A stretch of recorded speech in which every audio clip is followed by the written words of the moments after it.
already depressed. Oh, Eamon. Oh. Why do you not believe anything I say? Eamon Holmes back on GB News Breakfast at 6 a.m.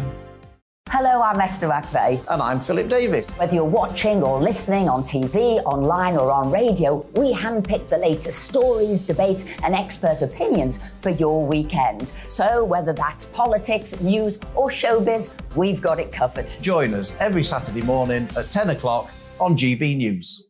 We are GB News, the People's Channel. Why not take us home with you by visiting the GB News shop at gbnews.store. You'll find all the official merchandise, a really good present actually for yourself, your friends or your family. We ship across the UK mainland at no extra cost. GB News, the People's Channel.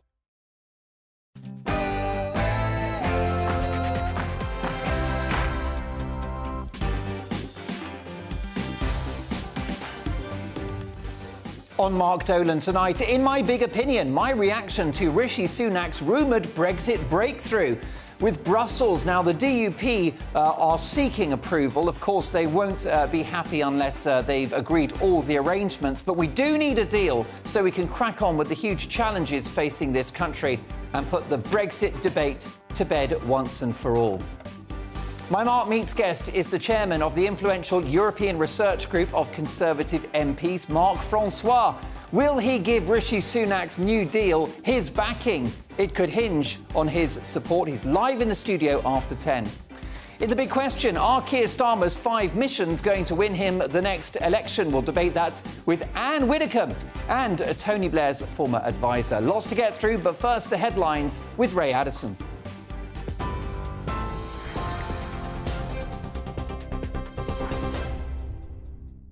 Thanks, Mark. Here's the latest from the GB newsroom.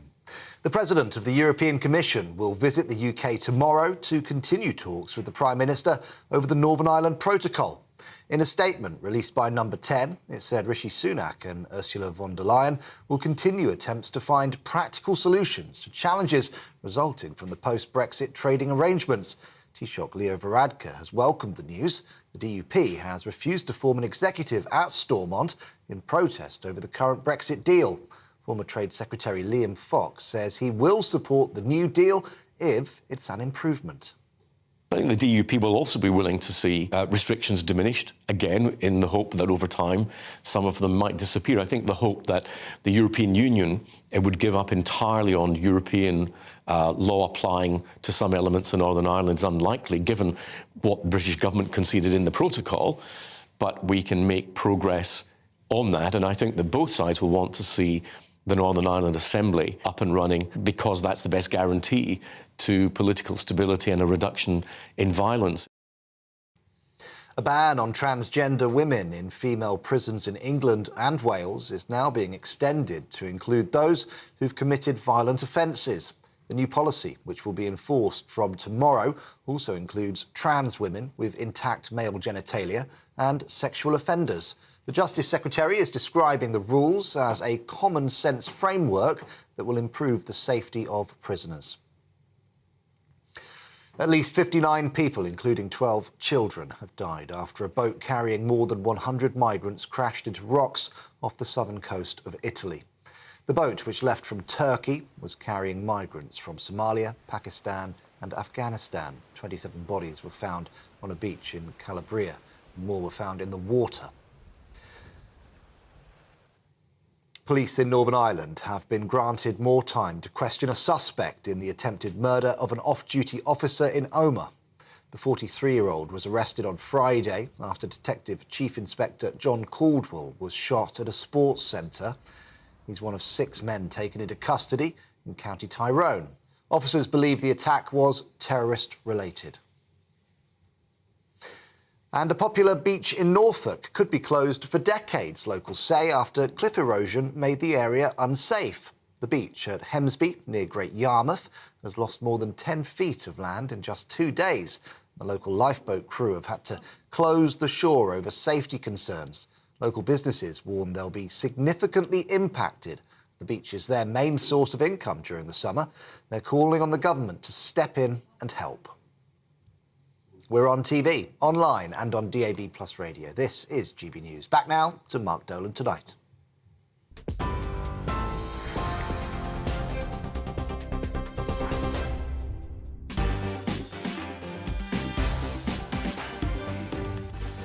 Thanks, Ray. We'll see you at 10. Welcome to Mark Dolan Tonight. Coming up on a packed programme, in my big opinion, my reaction to Rishi Sunak's rumoured Brexit breakthrough with Brussels. We need a deal so we can crack on with the huge challenges facing this country and put the Brexit debate to bed once and for all. In the big question, are Keir Starmer's 5 missions going to win him the next election? Do they make you want to vote Labour? Anne Widdecombe and Labour MP Khalid Mahmood will be here to discuss. My Mark Meets guest is the chairman of the influential European Research Group of Conservative MPs, Mark Francois. Will he give Rishi Sunak's New Deal his backing? It could hinge on Francois' support, and he's live in the studio after 10. And in my take at 10, the name's woke, James Woke. Poor old 007 has been given a politically correct makeover. Why woke censures will stop at nothing to destroy every book ever written. The world is not enough for these censorious idiots. That's my take at 10. I'm not pulling my punches. 007, oh dear.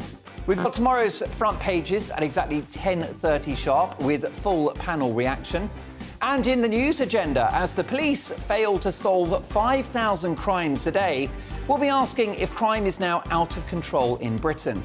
Reacting to those stories and many more are my all-star panel of Deputy Editor of Conservative Home, Henry Hill, TV personality and commentator Ingrid Tarrant, and the political strategist and former advisor to Tony Blair, John McTernan. Also, later in the hour, we'll be discussing why Cambridge University have been turning away disadvantaged white students. They've done a U-turn, but we'll discuss that scandal with campaigner and political commentator Dr. Rakib Ehsan. You won't believe that story. We're doing it before 10. I want to hear from you throughout the show. Mark at gbnews.uk. The best bit of the show is when you get in touch. So for the next 2 hours, big debates, big guests, and always big opinions. Let's start with this one.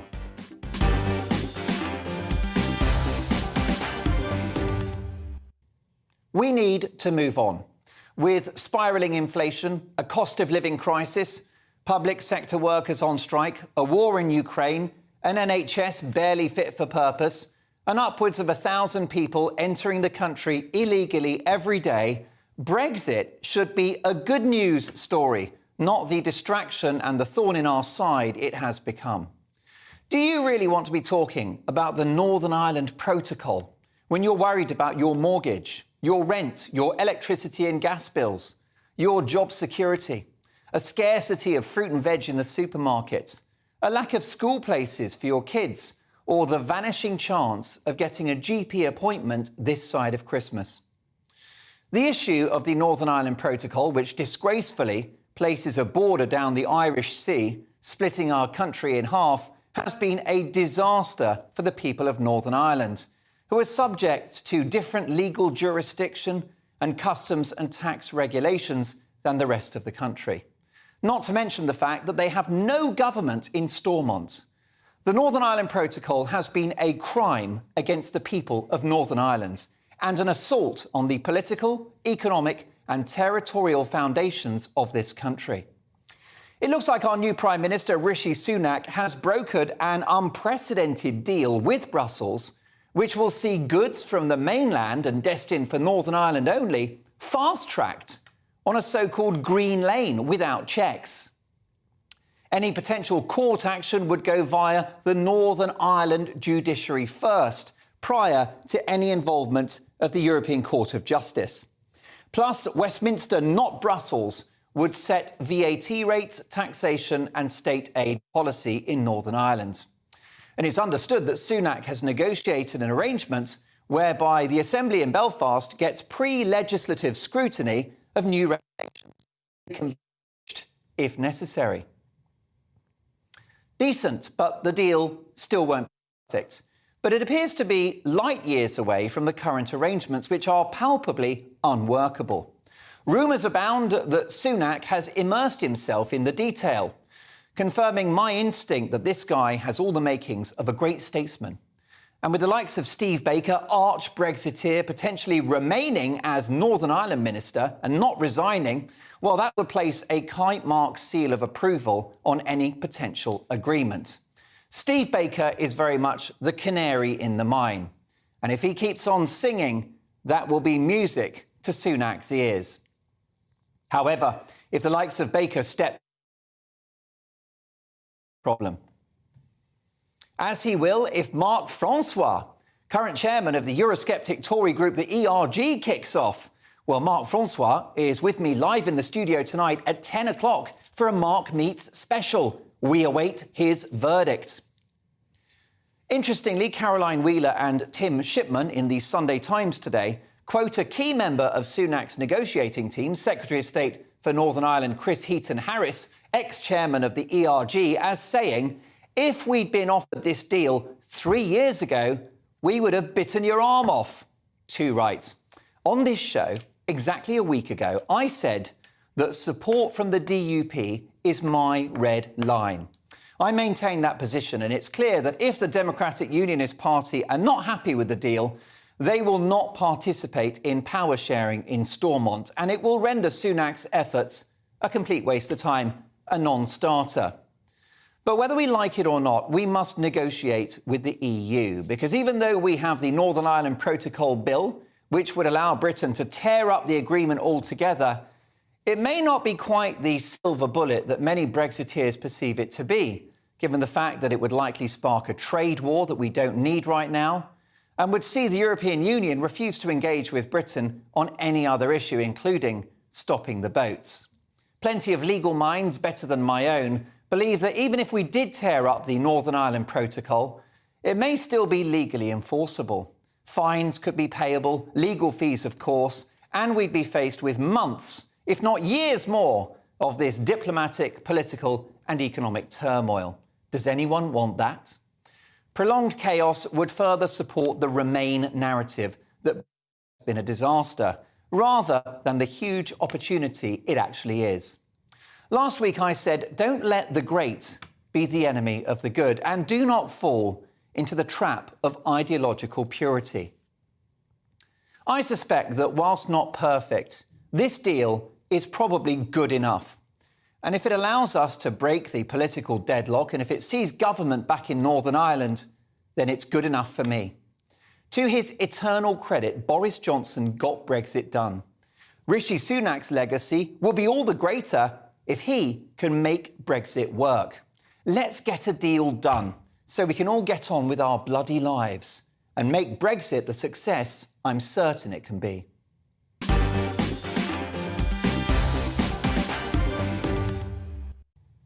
What do you think? Mark at gbnews.uk. Don't forget, Mark Francois, chairman of the ERG, a man who has the ultimate casting vote alongside the DUP, in the studio at 10 to give his verdict. Now, reacting to my big opinion are my all-star panel tonight of a brand new voice on Mark Dolan tonight. A warm welcome to one of my favourite journalists, deputy editor of Conservative Home, Henry Hill.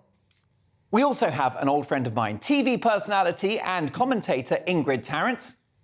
And, of course, a titan of Labour politics, political strategist and former advisor to Tony Blair, no less, John McTernan. Henry Hill, are you buying this deal?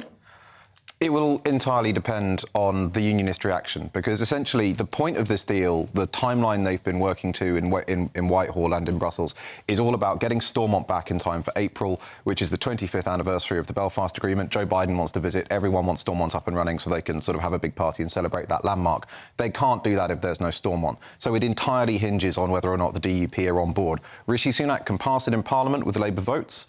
But if the unionists aren't happy, that's only going to do more harm than good. So I'm waiting to see what their verdict on it is. Do you think that the DUP need to compromise? Because I don't think it's in anyone's interests to have another 10 years of this, Henry.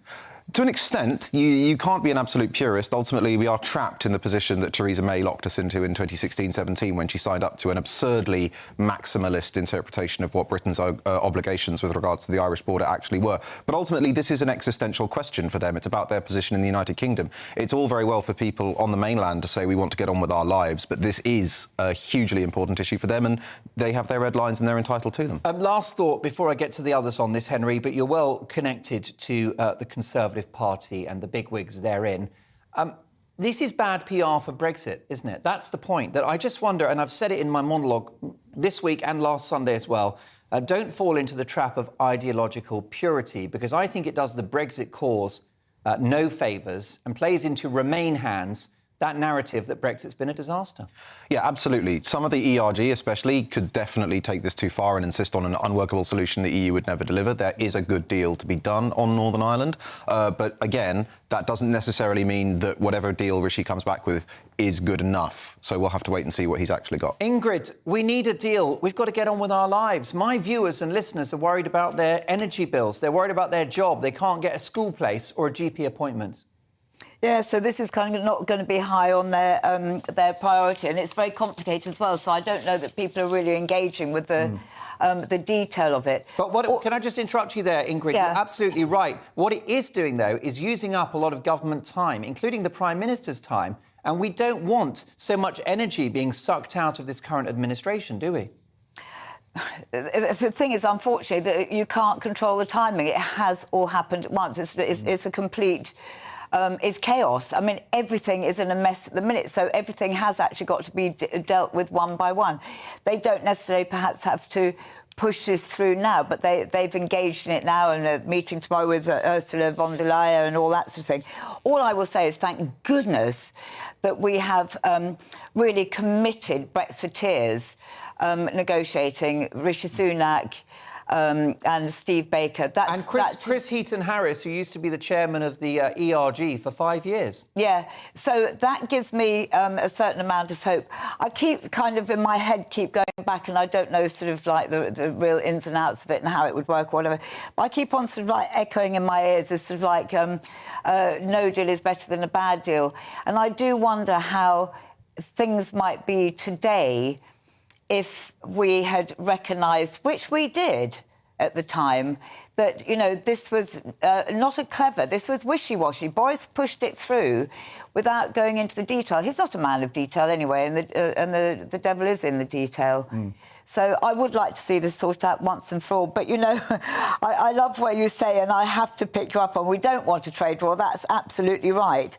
And you said here in your monologue, you wouldn't want to see the European Union refuse to engage with Britain on any issue, including stopping the boats. But they're not stopping the boats anyway, are they? Fair point.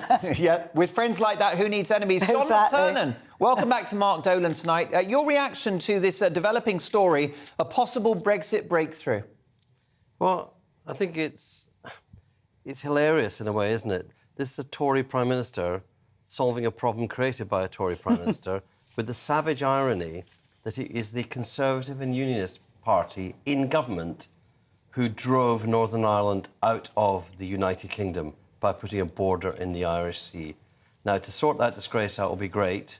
The deal's been done. We know that. The deal was done weeks ago with the European Union. What we're now in is the middle of the theatre of the Prime Minister pretending there's a negotiation going on. The details have been settled with Europe for weeks. What we're doing is seeing the Prime Minister trying to see if he can do this without his own party fully backing him. The Labour Party votes are there. If this was in the national interest, and it is, it could be done on Monday. Not just announced, legislated on Monday. And let's get forward to the Northern Ireland Assembly resitting. Let's get some reforms that stop the DUP having a blocking veto in Northern Ireland. It's ridiculous. We don't want any more years of paralysis there. Yeah, John, briefly, if you can, as an advisor, former advisor to Tony Blair, you all know about Northern Ireland politics and the DUP. Do you think that they will swallow this? Because if they don't, there's no power sharing, and I would argue then that Sunak's plan is worthless. I hope that they do take it, because this does take a great provocation away from them. The provocation created by the Conservative Party in government, by Boris Johnson as Prime Minister. hope that they will have, they'll rise to this occasion, that they'll rise to the challenge of the 25th anniversary of the Good Friday Agreement, and that we can get a reset in Northern Ireland. Because Northern Ireland, like England, like Wales, like Scotland, has got challenges with the NHS, challenges with the cost of living, worse challenges than we have over here, because the amount of coal that people burn for heating over there, and the inability to give help to voters, citizens in Northern Ireland, without political agreement. So, yeah, I hope the DUP rise to this, and let's see an end to this terrible chapter of Tory Prime Minister pushing Northern Ireland out of the United Kingdom. What do you think? Listening on the radio, DAB+, and watching on television nationwide and globally, do you buy this deal? Will it recalibrate Sunak's premiership? Will it satisfy the DUP? Will it satisfy the ERG? Well, their chairman is my Mark Meets guest in a Mark Meets special just after 10. Also coming up before the end of the hour in the news agenda, is crime now out of control? 5,000 crimes unsolved a day. Can you imagine the scale of it? Also, why are Cambridge University turning away disadvantaged white students? We'll discuss that scandal with campaigner and political commentator Dr. Rakib Ehsan. But next up, looking forward to this, in The Big Question, are Keir Starmer's 5 missions going to win him the next election? We'll debate that with current sitting Labour MP Khalid Mahmood and Tory legend Anne Widdecombe. Don't go anywhere.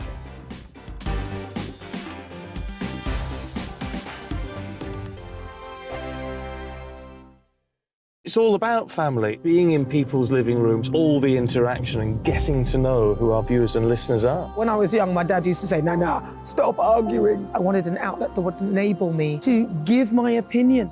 People are going through a really hard time right now, and I know that you don't feel like you're being listened to by the establishment. I came to GB News because it's the People's Channel, and I want the audience to have their say on the events of the day. We're dynamic. We do something different. Democracy shows that the wisdom of the nation is in its people. I get to travel to find out what the story is from a personal perspective. The British people aren't fools. We know when we're not being told the full story. We've got to work out how Britain moves forward from this. It's the best country in the world. The establishment had their chance. Now we're here to represent your views. Britain's watching. Britain's watching. Britain's watching. We're proud to be GB News. The People's Channel. Britain's news channel. Monday to Thursday, 9 p.m. till 11 p.m. Join me, Dan Wootton. I'll bring you the sharpest takes and hottest debates. Do you not believe in prison? I don't believe in prison. I'm completely stunned. I guarantee you there'll be no spin, no bias, no censorship. I actually was personally quite offended by it. And no reason to go to bed. So I guess they've always been quite woke. That's Dan Wootton tonight on TV, radio and online. Monday to Thursday from 9 p.m. till 11 p.m. on GB News. The People's Channel, Britain's news channel.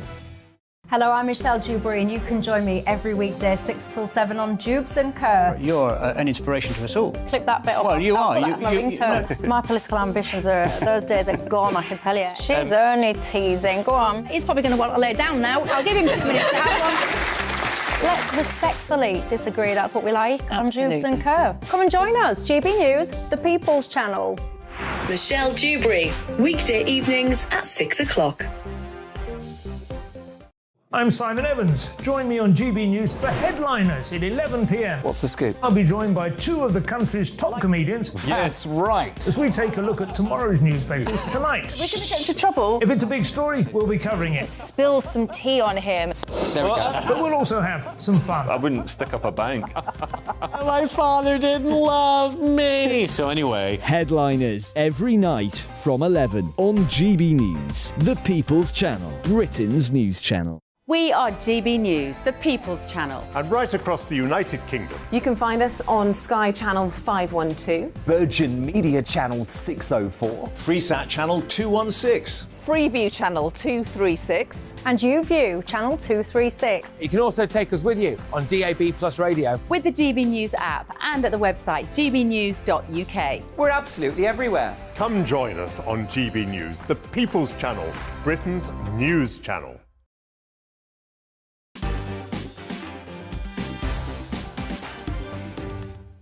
Well, a big reaction to my big opinion, Mark at gbnews.uk. It looks like a deal is in the offing with Brussels, but will the DUP accept it? Will the European Research Group of Tory backbenchers agree to it? Their chairman, Mark Francois, is my Mark Meets guest after 10. Wales and Scotland can never trust Westminster again if the Northern Ireland Protocol is scrapped, says Aaron. Joan says, Mark, would Britain allow, say, Yorkshire to be subject to EU regulations, different tax rules, etc.? No. So why is Northern Ireland being treated differently? How about this from Alan? Good evening, Alan. How are you? Alan has emailed Mark at gbnews.uk. For me, Mark, this is a top priority and a question of democracy. If it doesn't remove the interference of the EU, it will be another sellout like the Good Friday Agreement. John McTernan needs to wind his neck in. I remember the betrayal of Blair and his crew only too well. Alan there referring to my panellist, former Tony Blair advisor John McTernan. We'll give John right to reply in just a moment. And how about this from C. Mills? As Colin says, Mark, there was no problem before Brexit. Well, thank you for that, Colin. Keep those emails coming. Mark at gbnews.uk. Why are Cambridge University turning away underprivileged white students? We'll discuss that before the end of the hour. And is crime now out of control? But first, this.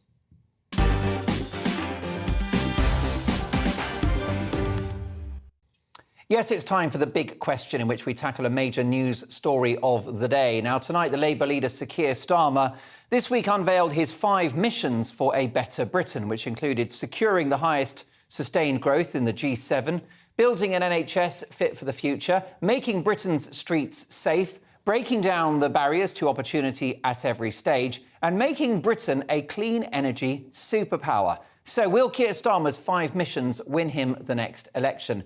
To debate this, I'm delighted to welcome former Conservative Government Minister, best-selling author and TV personality Anne Widdecombe, and current serving Labour MP for Birmingham Perry Bar, Khalid Mahmood. Khalid, welcome back to GB News and Mark Dolan tonight. Why isn't Stop the Boats on Keir Starmer's list of 5 priorities? Well, look, this is a well thought out proposition. It gives us all the options of what the Labour Party is going to be looking at and how we're going to move forward to bring us back into competition in terms of the G7 growth. At the moment, we are the least growing and in the negative in terms of growth in the G7 and across the world. The National Health Service has dwindled down over the last 13 years of Conservative rule, and we want to make that happen. This week, on Friday, I had drive-by shooting in one of my churches. And luckily, nobody's lost their life at the moment, and people appear to be in a stable condition. That is not safe streets. We want proper police officers on the streets and looking at that. And we want to break down barriers, which surely should be an aspiration for the Conservatives as well, for people getting on and doing the right thing. And the last proposition of having a green energy superpower is absolutely the thing that we should do. We are an island. We have huge resources in terms of wave, in terms of wind, and also in terms of solar as well. And we can get there if we have the right intentions. And that will boost our engineering, whether you call it green engineering or just basic good old engineering, where I was trained. And that's a huge opportunity to start to get our industry back up and running as well. Anne Widdecombe, robust growth, a strong NHS, safe streets, opportunity for all, and clean energy. What's not to like? Plenty is not to like. The only way that Keir Starmer is going to win the general election, of course, is through the antics of the Conservative Party, and he's almost guaranteed a victory on that basis. And so he, therefore, can afford to be as vague as he's been with all of this. Now, he talks about, the highest growth rate in the G7. We had that a year ago. He talks about keeping the streets safe, but we don't have any detail as to how he proposes to do that.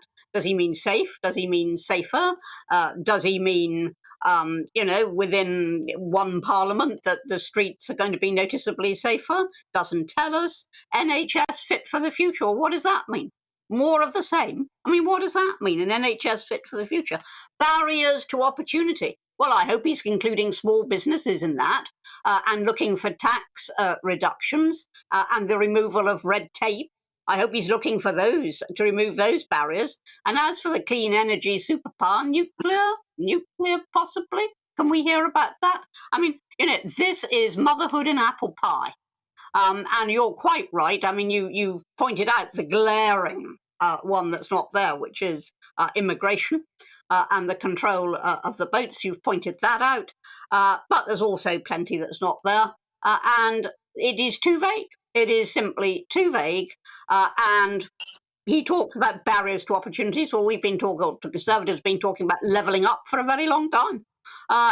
Jumping on a late bandwagon. I am not impressed by this. And, if anybody describes that as robust, they must just think that just a soundbite is a policy. It isn't. Khalid Mahmood, a year ago in an interview with The Guardian, Tony Blair said that Keir Starmer should ditch the woke stuff. Do you think he will? Do you think perhaps Keir Starmer will do an interview in which he is happy to define what a woman is? Well, look, what Keir Starmer is prepared to do is to put our country forward. And he's now talking about the serious issues just to take up. And in terms of the immigration issue, he has said that he will create a new branch, an additional branch of the NCA to look at this. Mrs. May came in and she cut 50% of the border force. So therefore, you've got these boats coming across.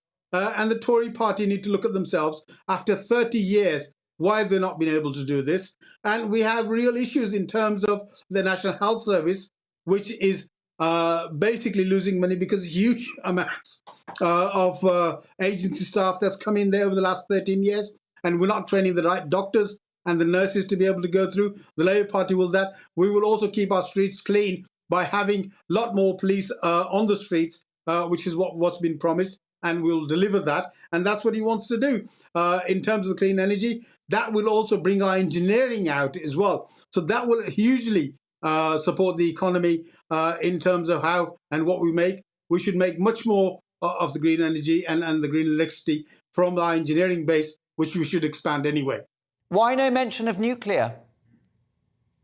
Well, I think we'll have a look at the detail of that. Rolls-Royce at the moment are working on smaller nuclear, much more safer plants, which can actually look at lighting up sort of cities like London and Birmingham. And so, of course, that will be part of the mix to be able to do that. There has to be energy security. The United Kingdom will be energy secure, and that's the key thing that we want to look at. Khalid, how is Keir Starmer going to face down the striking unions and their inflation-busting pay demands, given the fact that Labour is in the pocket of the unions? Well, look, Keir Starmer's demonstrated is nobody's pocket. The Labour Union and the party have worked together because of the issue of supporting the workforce and the people of working people of the United Kingdom. Nobody's in anybody's pocket. What the Labour Party will do is deal with them honestly and straightforward, not allow no discussions, which is what this government has done. Look at reviews that are current, not reviews that are a year old, when the interest rates were different before Mrs. Truss came in. So be open and honest and work together with people and say what the nation can afford and how we can move forward and how we can support those workers in the future and what conditions they're going to be working under. That's the way to do this. Anne Widdecombe, compared to the failing Tories, perhaps Labour would be the lesser of two evils. No, absolutely not. They're an extremely dangerous bunch. First of all, notice that there's no mention of free speech. Apparently that isn't important to Labour.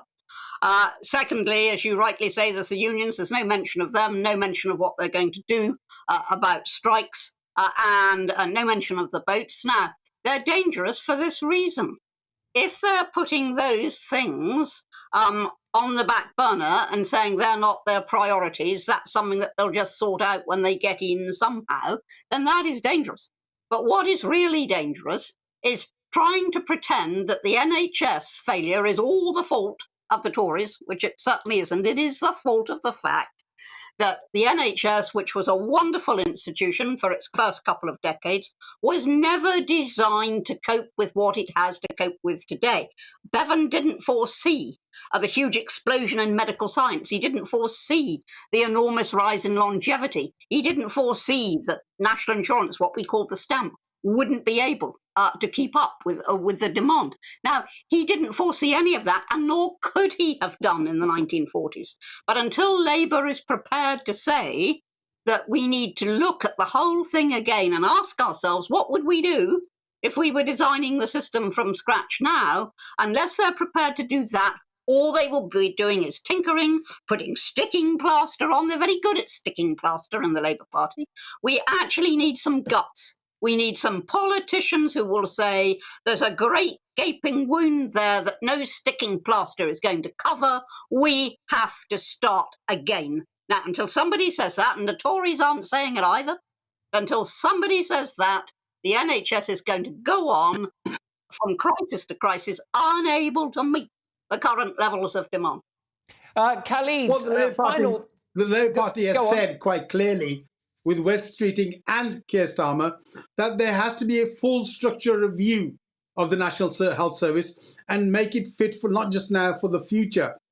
We do need the National Health Service. It's not, we shouldn't have an American system where at the moment somewhere in the region about 70, 80 million people are cut away from provision of National Health Service, which should be available for each and one of us. And we should do that properly. There should be proper economy to back that up. And because we don't have an economy which is comparable in the G7, and because we don't have the income coming through revenues, which should be coming through when full people are working, and we shouldn't have 1 million vacancies across the country, then we would have a bigger economy to feed a bigger National Health Service and support all of our issues, whether it's safer streets or better National Health Service.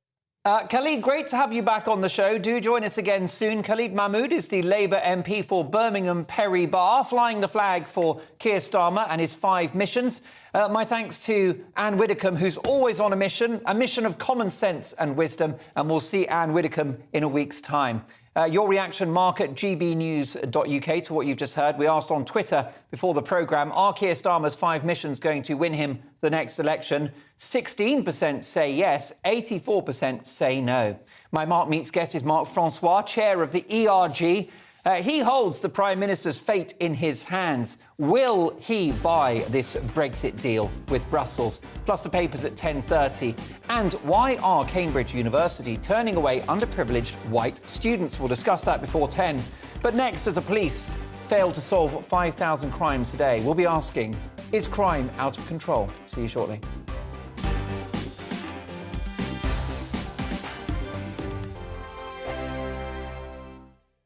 We are GB News, and we'd like to say thank you to each and every one of you for bringing us your conversations, for helping our great nation find its voice. We are here for you on radio, television, and online, across England, Scotland, Wales, and Northern Ireland. It's not the BBC, you actually get your facts right. We are proud to be GB News, the People's Channel, Britain's news channel.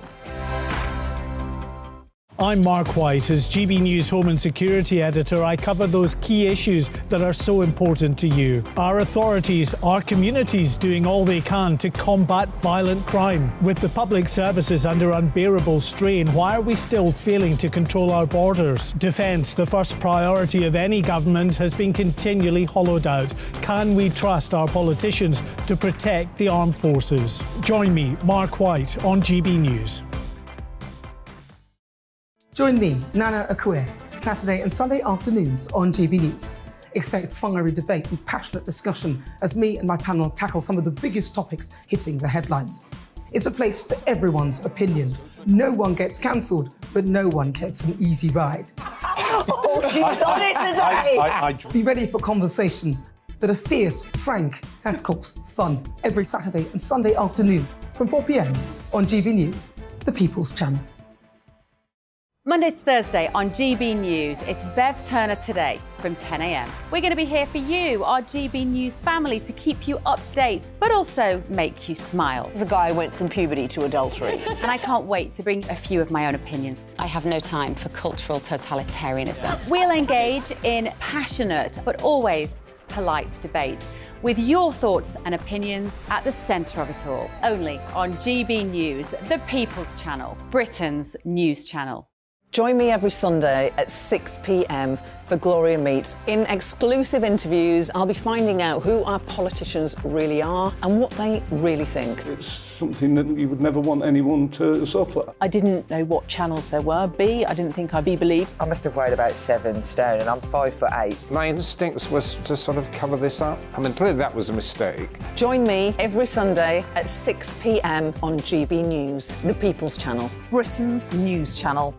We are GB News, right across the nation. You can get us on television, on radio, on digital. We're absolutely everywhere. Amazing! You see, amazing! You remind me of me in the European Parliament. But here's the most important bit. We are not part of the mainstream establishment. We think and speak just like you do. We are the People's Channel. Magnificent. That's really, really thoughtful. Come and join us on GB News, the People's News Channel.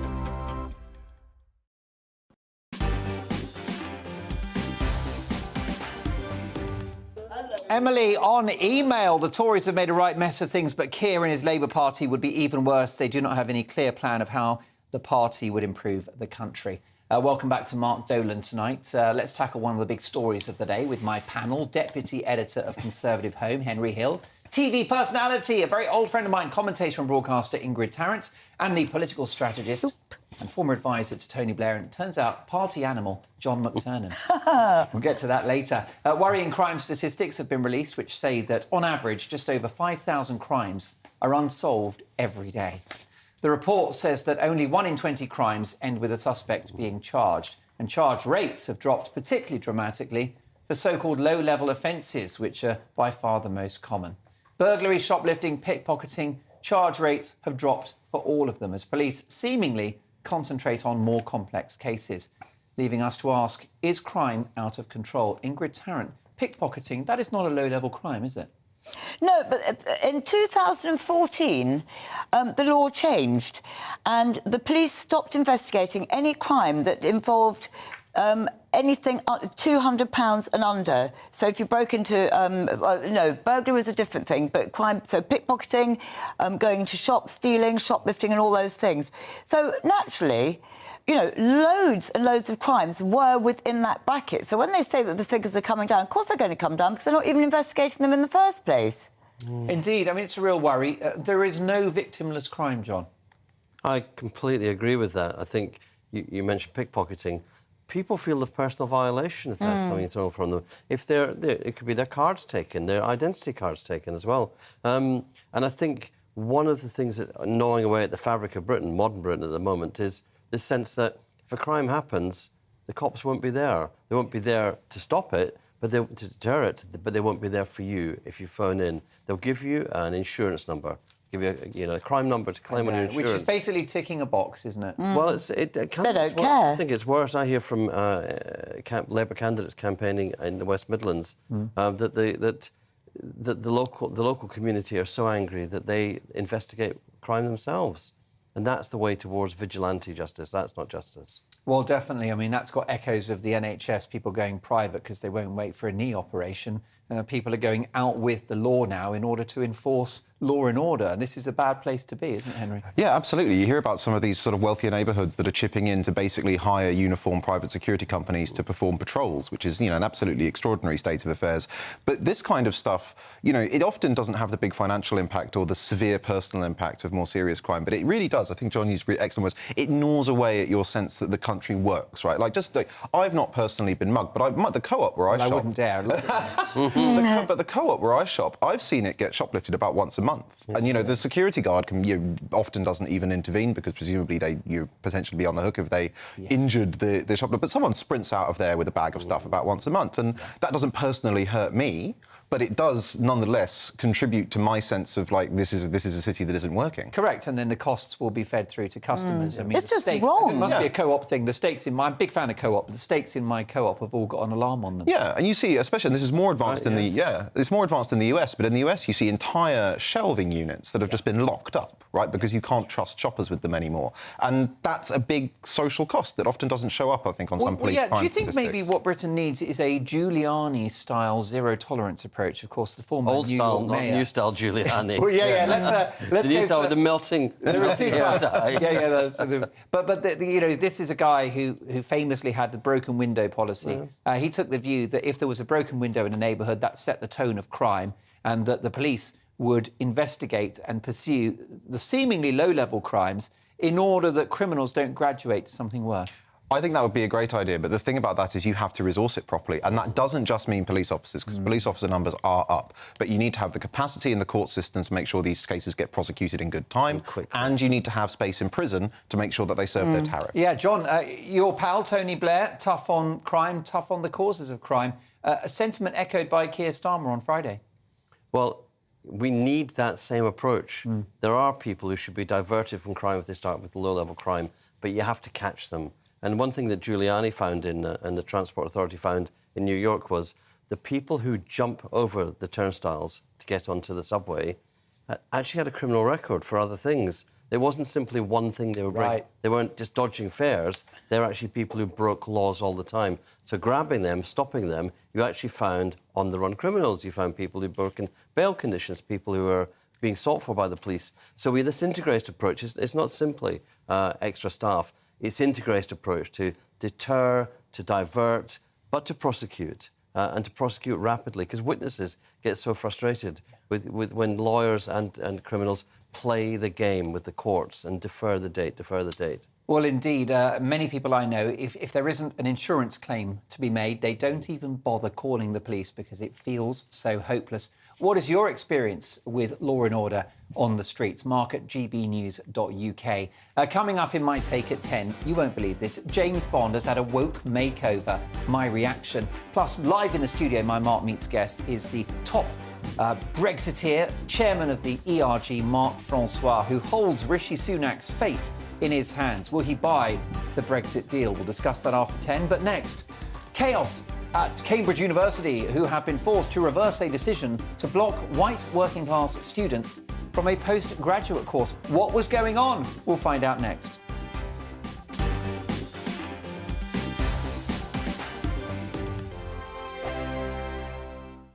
First and foremost, I'm a GB News fan, and I was before I was working here. Just love the fact that we're asking the questions that a lot of establishment media won't ask. With a bit of a twist, we not only want to inform you, but we want to keep you entertained. It's worth the drive because you get in and the team's all ready and waiting, they're itching to go, and it's a proper little family. GB News is the People's Channel. It's the audience that makes the programme sing. We're giving our viewers and our listeners a voice. I see the thousands of your letters, tweets, emails, you name it, coming in. Britain is broken. How on earth did we get into this mess? But more importantly, how do we get out of it? The establishment had their chance. Now we're here to represent you. It's time for something different. It's time for GB News. I'm very patriotic. I believe in Britain. Our best days lie ahead. Britain's watching. Britain's watching. Join us here on GB News. The People's Channel. Britain's news channel. Hi, Andrew Pierce here. Join me every Friday lunchtime for a proper no-nonsense debrief of the week's events. With special guests in the studio and the GB News team on the ground, I'll be getting you up to date with news, some intelligent discussion, and my own sharp take. The weekend starts here with me every Friday lunchtime on GB News, the People's Channel, Britain's news channel. I'm Michael Portillo. Join me on GB News on a Sunday morning for topical discussion, debate, arts and culture, and sometimes even ethical dilemmas. I don't always agree with you, Michael. Michael Portillo, Sundays on GB News, the People's Channel, Britain's news channel.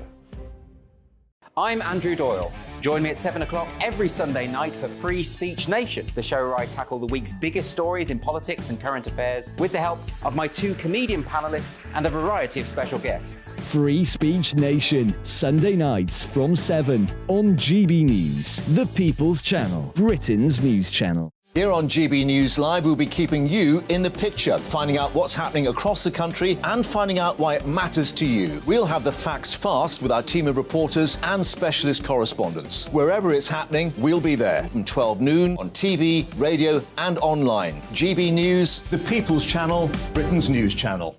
Join me, Patrick Christie's, Monday to Friday, 3 till 6. We tackle the day's news agenda like you've never seen before. It's high tempo, high octane, the most controversial topics and the best guests. You will not be able to take your eyes and ears off it. I'm not afraid to ask the questions that you really want answered. 3 till 6 p.m, Monday to Friday on GB News, the People's Channel, Britain's news channel. Join me, Lawrence Fox, on GB News. Frank, fun, fearless and sometimes serious. Much as I love a Friday night punch-up, what I really want is a battle of ideas. I want to look at things differently. I want to hear different voices and engage with your unique experiences. Every Friday at 7 p.m. on GB News.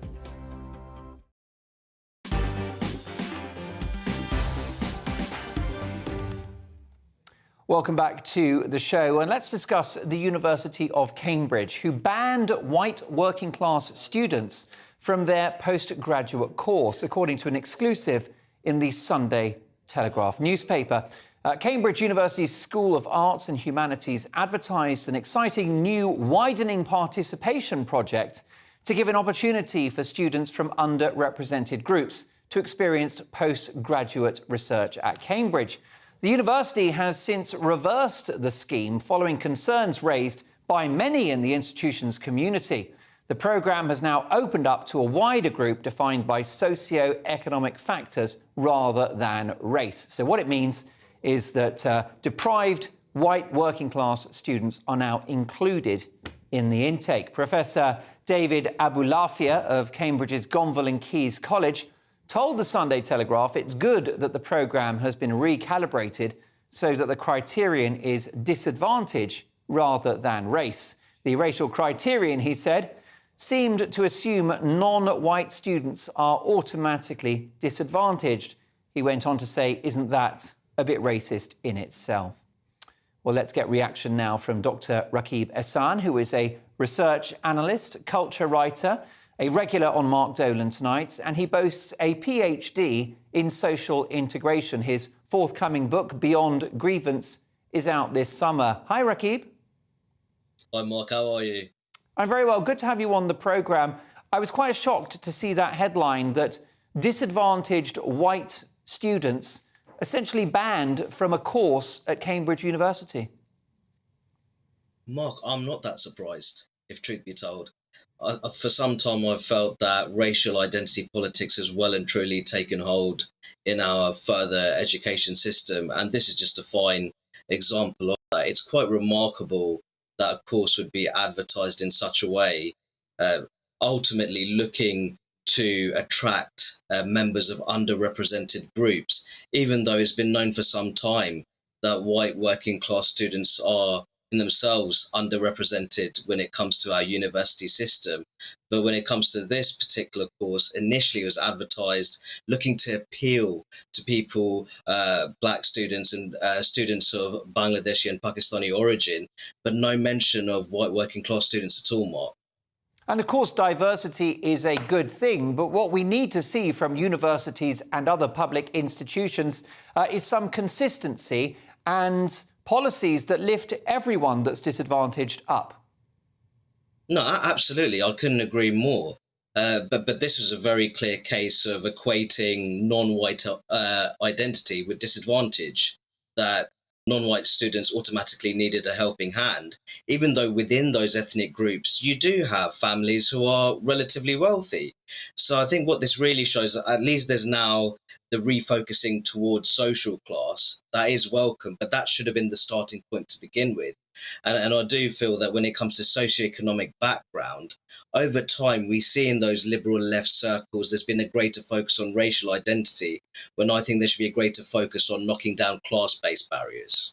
Let's bring, if we can, Rakib, my panel into this. I'm delighted to have alongside me tonight Henry Hill, Ingrid Tarrant and John McTernan, and we'll include them in the conversation. I want to ask you, Rakib, before we get to my colleagues on the panel, do you think this is part of so-called critical race theory that effectively says you are racist based upon your skin colour? And does this tie in with so-called white privilege? If so, what is white privilege and what are the implications of that idea? Well, I think that when we're looking at some of those CRT-inspired ideas, I think one of the main problems that I have is that it treats non-white people as a singular monolithic block, one which is disadvantaged, one which ultimately faces a great deal of discrimination when it comes to our social, economic and political systems, something that I very much reject. And I think that notion of white privilege, and I think when it comes to CRT in particular, white males are seen as hyper advantaged, which is quite something, because when you're actually looking at university related participation, it's particularly low when it comes to young white working class males. So I think that has absolutely no use at all when it comes to understanding various forms of disadvantage in our country. John McTernan, it's right that Cambridge University should include and welcome disadvantaged groups who are underrepresented at the university, but surely that policy should be colourblind. Well, looking into the detail of the news story, it says that they're trying to discriminate against Oxbridge undergraduates. This is a postgraduate school of study who realised that 40% of their applicants were coming from Oxbridge and want to reach deeper and further out into the other great universities of the country. And that seems to me to be a very sensible thing. We don't want only Oxbridge people going to Oxbridge all the way down the line. And the way that they have changed the way that they're targeting this suggests that they've been listening to the discussion within Cambridge as well. So it feels like the right solution's being ended up with. Henry Hill, is the idea of white privilege bollocks? I think anything that treats people as a homogenous group on the basis of something as arbitrary as skin colour is almost going to end up being complete nonsense. Yes, because obviously, you know, a lot of white people will have a lot of advantages in life, but if you treat white people or any other colour as a block, you're going to completely blind yourself, I think sometimes deliberately, to the huge variation within those groups. And yes, many white people in this country from different socioeconomic backgrounds do struggle, and it's wrong to have policies which blind you to that struggle in the name of equality. Although, Ingrid, places like Cambridge University are still predominantly white and middle class, so perhaps the university authorities are onto something here, looking for a more diverse intake. You know, I would take it right back to sort of education from the very, very beginning, because in the state school education in certain areas, poverty is a huge driver of your intellectual levels and everything. That starts really from nursery school. So you have to look at the merits, you have to look at the ability of the person. And I don't think you can do this sort of... It's social engineering in a way, or educational engineering. I mean, what's interesting, and going back to the universities, Cambridge, Gonville and Caius College, the intake from private schools is cut from 50% to 25%. Now, what it's suggesting is that sort of like, oh, well, you're from a private school, and this has been going on for a long, long time now. You're penalised from having had a private education. But the point is, if you have had a private education, the chances are that it is going to be a better one than a state education. Well, so I agree with you, Ingrid. It stands to reason that more people are going to come from the private sector. These places have to decide if they're about academic excellence or a social petri dish. Only interrupt you because of time. Oh, sorry. Dr. Rakib Ehsan, I wish we had longer. Come back to the sofa. We miss you. Dr. Rakib Ehsan, political commentator. Do follow me on Twitter. Always worth a watch. Next up, James Bond goes woke. Find out more after this. It's all about family, being in people's living rooms, all the interaction and getting to know who our viewers and listeners are. When I was young, my dad used to say, Nana, stop arguing. I wanted an outlet that would enable me to give my opinion. People are going through a really hard time right now, and I know that you don't feel like you're being listened to by the establishment. I came to GB News because it's the people's channel, and I want the audience to have their say on the events of the day. We're dynamic. We do something different. Democracy shows that the wisdom of the nation is in its people. I get to travel to find out what the story is from a personal perspective. The British people aren't fools. We know when we're not being told the full story. We've got to work out how Britain moves forward from this. Is the best country in the world. The establishment had their chance. Now we're here to represent your views. Britain's watching. Britain's watching. Britain's watching. We're proud to be GB News. The People's Channel. Britain's news channel. Join my show Farage, 7 p.m. till 8 p.m. Monday through Thursday, and there you will get opinion, analysis, debate, and I'll cover stories that nobody else dares to touch. You've been cancelled. Join the club. Oh my goodness me! And then for the last 15 minutes, talking pints. We're over a drink. We have a civilised conversation with someone. We very often disagree, but we do it in a grown-up way.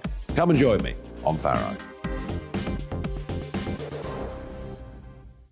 We are GB News, the People's Channel. And right across the United Kingdom. You can find us on Sky Channel 512. Virgin Media Channel 604. Freesat Channel 216. Freeview Channel 236. And YouView Channel 236. You can also take us with you on DAB Plus Radio. With the GB News app and at the website gbnews.uk. We're absolutely everywhere. Come join us on GB News, the People's Channel, Britain's news channel.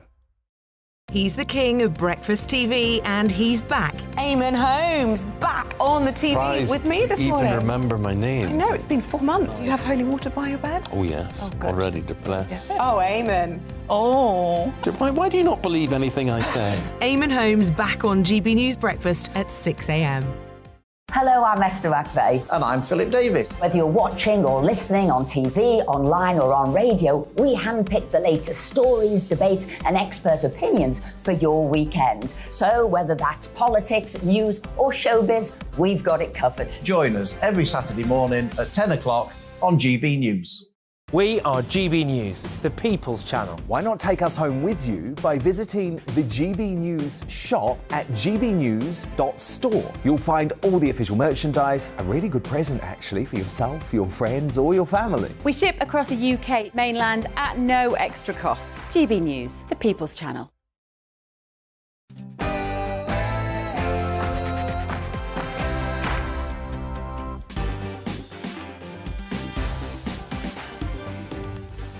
It's 10 o'clock and this is Mark Dolan Tonight. In my take at 10 in just a moment, the name's Woke, James Woke. Poor old 007 has been given a politically correct makeover. Why woke censors will stop at nothing to destroy every book ever written, and every joke and every song. The world is not enough for these idiots. My Mark Meets guest is the chairman of the influential European Research Group of Conservative MPs, Mark Francois. Will he give Rishi Sunak's New Deal his backing? It could hinge on his support. I'll be asking him in about 10 minutes' time, live in the studio. Plus tomorrow's papers at exactly 10:30 with full panel reaction. I think you'll agree we've got a great panel tonight. We are delighted to have John McTernan, former advisor to Tony Blair, Ingrid Tarrant, TV personality, and the brilliant, the excellent, the very talented Henry Hill, who is the editor of Conservative Home. So he's no slouch in the journalistic department. A big hour to come, but I'll be dealing with a woke James Bond next and Mark Francois in the studio. First, the headlines with Ray Addison.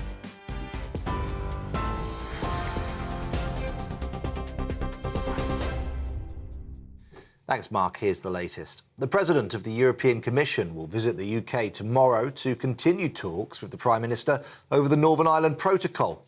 In a statement released by Number 10, it said Rishi Sunak and Ursula von der Leyen will continue attempts to find practical solutions to challenges resulting from the post-Brexit trading arrangements. Taoiseach Leo Varadkar has welcomed the news. The DUP has refused to form an executive at Stormont in protest over the current Brexit deal. Former Trade Secretary Liam Fox says he will support the New Deal if it's an improvement. I think the DUP will also be willing to see restrictions diminished, again, in the hope that over time some of them might disappear. I think the hope that the European Union would give up entirely on European law applying to some elements in Northern Ireland is unlikely, given what the British government conceded in the protocol, but we can make progress on that, and I think that both sides will want to see the Northern Ireland Assembly up and running because that's the best guarantee to political stability and a reduction in violence. A ban on transgender women in female prisons in England and Wales is now being extended to include those who've committed violent offences. The new policy, which will be enforced from tomorrow, also includes trans women with intact male genitalia and sexual offenders.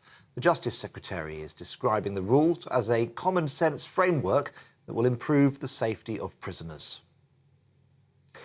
Well, at least 59 people, including 12 children, have died after a boat carrying more than 100 migrants crashed into rocks off the southern coast of Italy.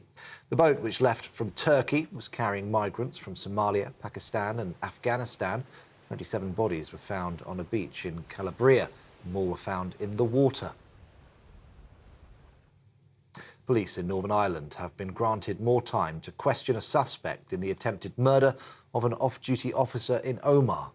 The 43-year-old was arrested on Friday after Detective Chief Inspector John Caldwell was shot at a sports centre. He's one of 6 men taken into custody in County Tyrone. Officers believe the attack was terrorist-related. And a popular beach in Norfolk could be closed for decades, locals say, after cliff erosion made the area unsafe. The beach at Hemsby near Great Yarmouth has lost more than 10 feet of land in just 2 days. The local lifeboat crew have had to close the shore over safety concerns. Local businesses are warning that they'll be significantly impacted as the beach is their main source of income during the summer. They're now calling on the government to step in and help. We're on TV, online and on DAB+ radio. You're watching and listening to GB News. Back now to Mark Dolan Tonight.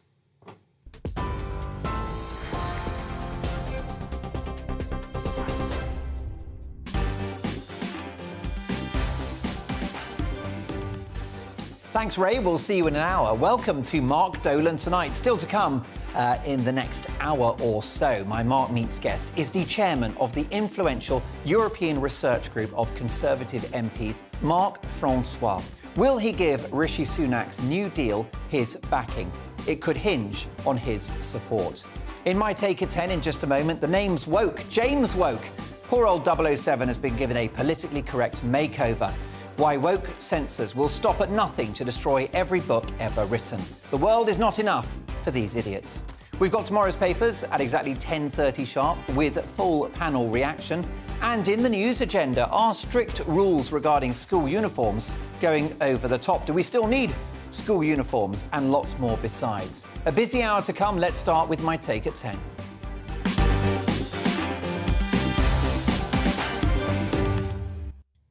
The name's woke. James Woke. I was shaken and stirred by this story. Just days after it was revealed that Roald Dahl's books have been sanitised for fear of causing offence, it's now James Bond's turn to be a victim of politically correct censors who have rewritten a number of his books to make them more inclusive. Inclusive, eh? Well, may God forgive me for wanting to be excluded from all this nonsense. And there was me thinking the greatest threat to James Bond was Blofeld or Scaramanga. I thought his greatest danger came from a terrifying psychopath, someone intent on global domination, or a pussy-stroking megalomaniac.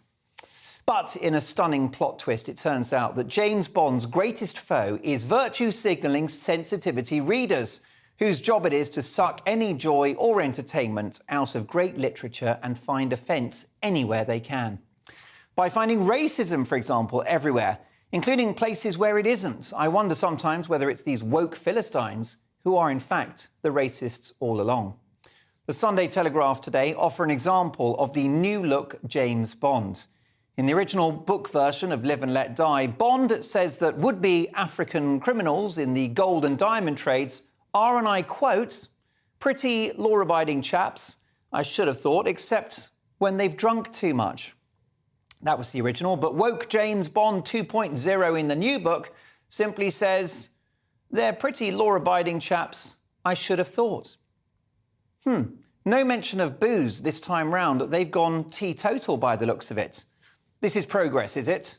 Where does it end? Are Russian crooks to no longer drink vodka? Are British criminals no longer up to the eyeballs in whiskey? This is doing my head in. I need a stiff one, sharpish. Now, to be fair, the publishers of Fleming's iconic novels haven't given his books quite the Rogering suffered by Charlie in a Chocolate Factory or Matilda.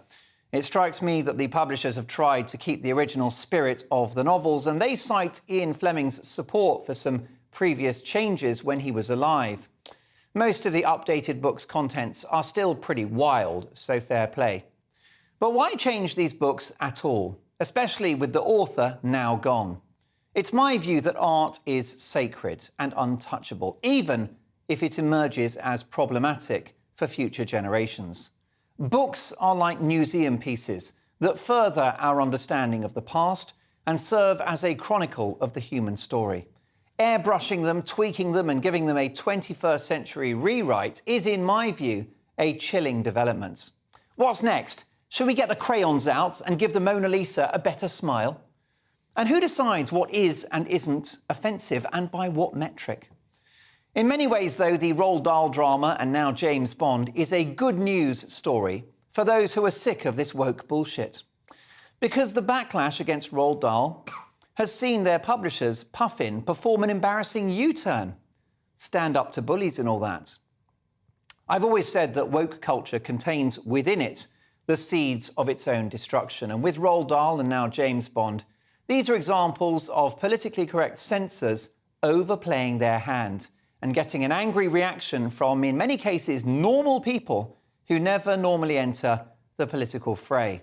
And that's the point about wokeism. It ends when the so-called normies are affected and say no more. When ordinary people who don't live on Twitter and don't live in leafy North London begin to see the real-world consequences of this deeply illiberal assault on our society and its institutions. I read a hilarious piece today in the Sunday Telegraph by columnist Rosa Silverman about how parents don't know how to dress their kids for World Book Day anymore because almost every author or book character you can think of is now a problem. Roald Dahl, J.K. Rowling, Enid Blyton, Paddington Bear is a problem. Dr. Seuss, even Walt bloody Disney is now controversial. Many people say they don't care about the so-called woke stuff and that it's confected, it's a war, that it's politicised by the right, and who cares anyway, as it doesn't affect them. Well, a hurricane doesn't affect you until it reaches your home. None of this will blow over if we continue to sit on our hands and put up with it. Here's the thing. We comply to make the tyranny stop, but our compliance means it never will. These censorious bullies shouldn't be touching a word of Ian Fleming's classics. And if there are offensive terms in his books or awkward characterizations, allow us, the public, to learn from and reflect on them, not be protected from them by an unaccountable 20-something, a sub-editor that's just had their diversity training in a publication company. 007, oh dear. Fleming's works should be for your eyes only. I'm sick of this gold finger-wagging nonsense. The world is not enough for these idiots. These changes are a thunder balls up, and when it comes to this kind of outrageous censorship, I say, Doctor, no, no, no.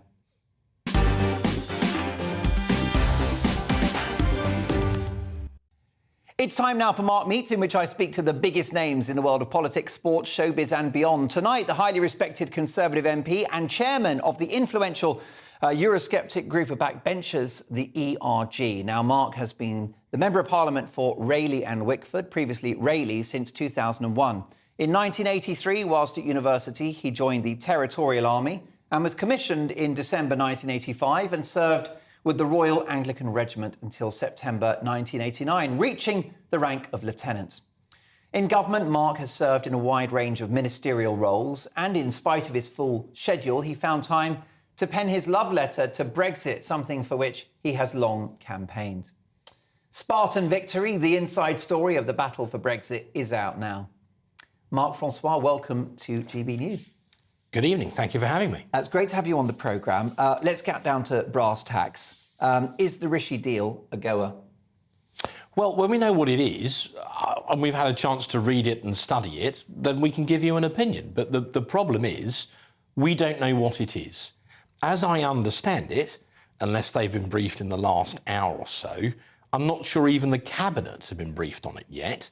I don't think the DUP have been given all the details. We certainly don't. So it's difficult to give you a definitive opinion until we actually know what's in it. There's been a tremendous amount of cloak and dagger about this, as you and your colleagues in the media are well aware, and you kind of think if the government thought this was such a cracking deal, we would have been told the details by now. So I can give you a better opinion when we've had a chance to read it. If the DUP reject it, well, then it's a non-starter, isn't it? Because you won't have power sharing in Stormont, and therefore it renders the whole project a waste of time. Correct. And in fact, I think the government understand that. I mean, the Foreign Secretary, James Cleverly, said on Friday, and I just want to get the quote right, the government will not sign off on a Northern Ireland Protocol deal without DUP backing. I mean, that couldn't be clearer. That's very clear English. So the Foreign Secretary, one of the holders of the 4 great offices of state in the government, has basically already told us that if the DUP don't agree, the government won't sign off on the deal. So, and it's always been the case, right from the get-go on this, that if the DUP don't agree and don't go back into Stormont, the whole thing is not going to work. What about the ERG? What happens if the ERG aren't happy? What are the political implications for the Prime Minister if he goes over your heads with the support of Labour votes? I don't think any Conservative Prime Minister would want to win a potentially controversial vote in the House of Commons on the back of Labour votes. Because if you think it through, what would then happen? You know, the following Wednesday, Sir Keir Starmer stands at the dispatch box in the Commons and says, is there anything else I can do for you? Because I'm clearly running the place now. I mean, I don't think any PM would want to end up in that situation. So if they want our support and that of the DUP and other MPs, show us the legal text. Because if you're amending protocols or treaties, that requires a formal legal text to do it. The rumour is we're going to get a white paper tomorrow. Well, that's well and good. We can have a look at that. But what you really need is the legal text so that you can understand the legal implications of what is proposed. And when we get that, we have a team of lawyers. We call them the Star Chamber under Sir William Cash. We'll go through it with a fine-tooth comb. We're called the European Research Group, so we'll do what it says on the tin. And I'm sure other MPs will too. And I really would plead with the government, don't try and bounce Parliament. Don't try and force us into a vote without enough information to take a proper decision, because previous examples of when people have tried to do this generally end very badly. VAT rules, according to what's been rumoured from this deal, VAT rules universally applied across the whole of the UK, including Northern Ireland. Red and green lanes for goods coming from the mainland straight to Northern Ireland only, no checks, and potentially any legal issues going to Stormont first rather than the ECJ, rather than Strasbourg. Chris Heaton-Harris, who was your predecessor at the ERG, I think he was there for 5 years as the chairman. He wasn't my direct predecessor. Steve Baker was one my before, but he's done his stint and he's earned his Brexiteer stripes, it's fair to say. He is the Northern Ireland Secretary. He's been quoted in today's Sunday Times as saying that if the Eurosceptics had been offered this deal 3 years ago, they'd have bitten your hand off for it. Well, I'm one Eurosceptic. I'm not sure I would have done. So again, I'm sorry to hammer the nail, but it is fundamental. Hammer that nail. We absolutely need to know the details. But look, with regard to the European Court of Justice and EU law, I think it's very difficult to accept any solution where EU law still runs in Northern Ireland, because it would mean that Northern Ireland is in a completely different constitutional position to England, Scotland and Wales. When we left the EU, their law no longer continued to apply in those 3 countries as such. And if there was a dispute, the ECJ couldn't arbitrate it, but it can still in Northern Ireland.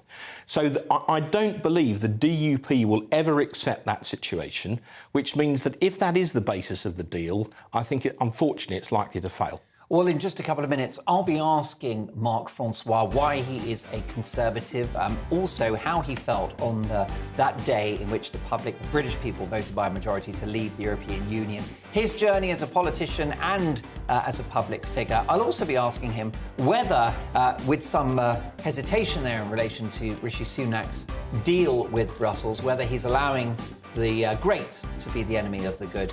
Are the ERG falling into the trap of ideological purity? I'll be putting that to the big man next.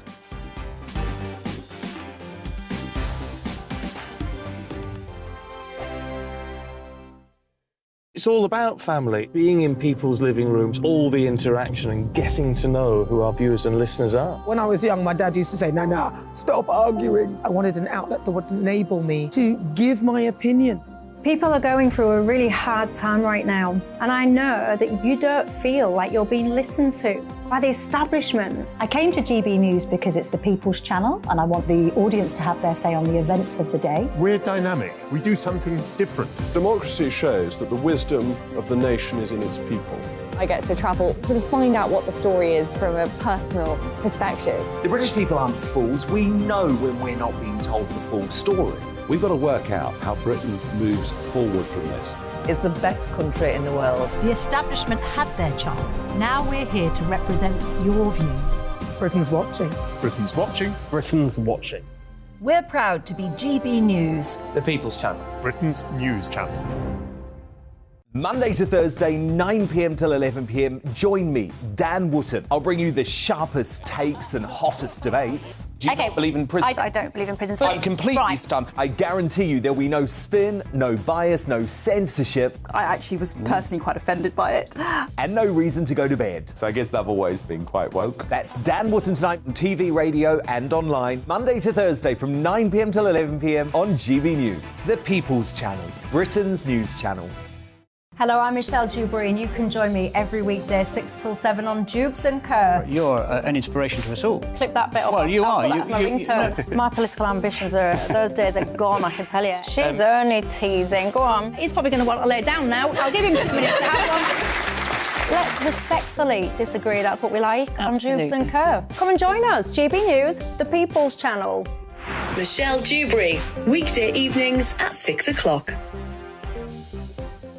I'm Simon Evans. Join me on GB News for Headliners at 11 p.m. What's the scoop? I'll be joined by 2 of the country's top comedians. That's right. As we take a look at tomorrow's newspapers tonight. We're going to get into trouble. If it's a big story, we'll be covering it. Spill some tea on him.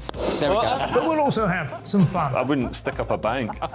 My father didn't love me. So anyway. Headliners every night from 11 on GB News, the People's Channel, Britain's news channel. We are GB News, the People's Channel. And right across the United Kingdom. You can find us on Sky Channel 512. Virgin Media Channel 604. Freesat Channel 216. Freeview Channel 236. And YouView Channel 236. You can also take us with you on DAB Plus Radio. With the GB News app and at the website gbnews.uk. We're absolutely everywhere. Come join us on GB News, the People's Channel, Britain's news channel.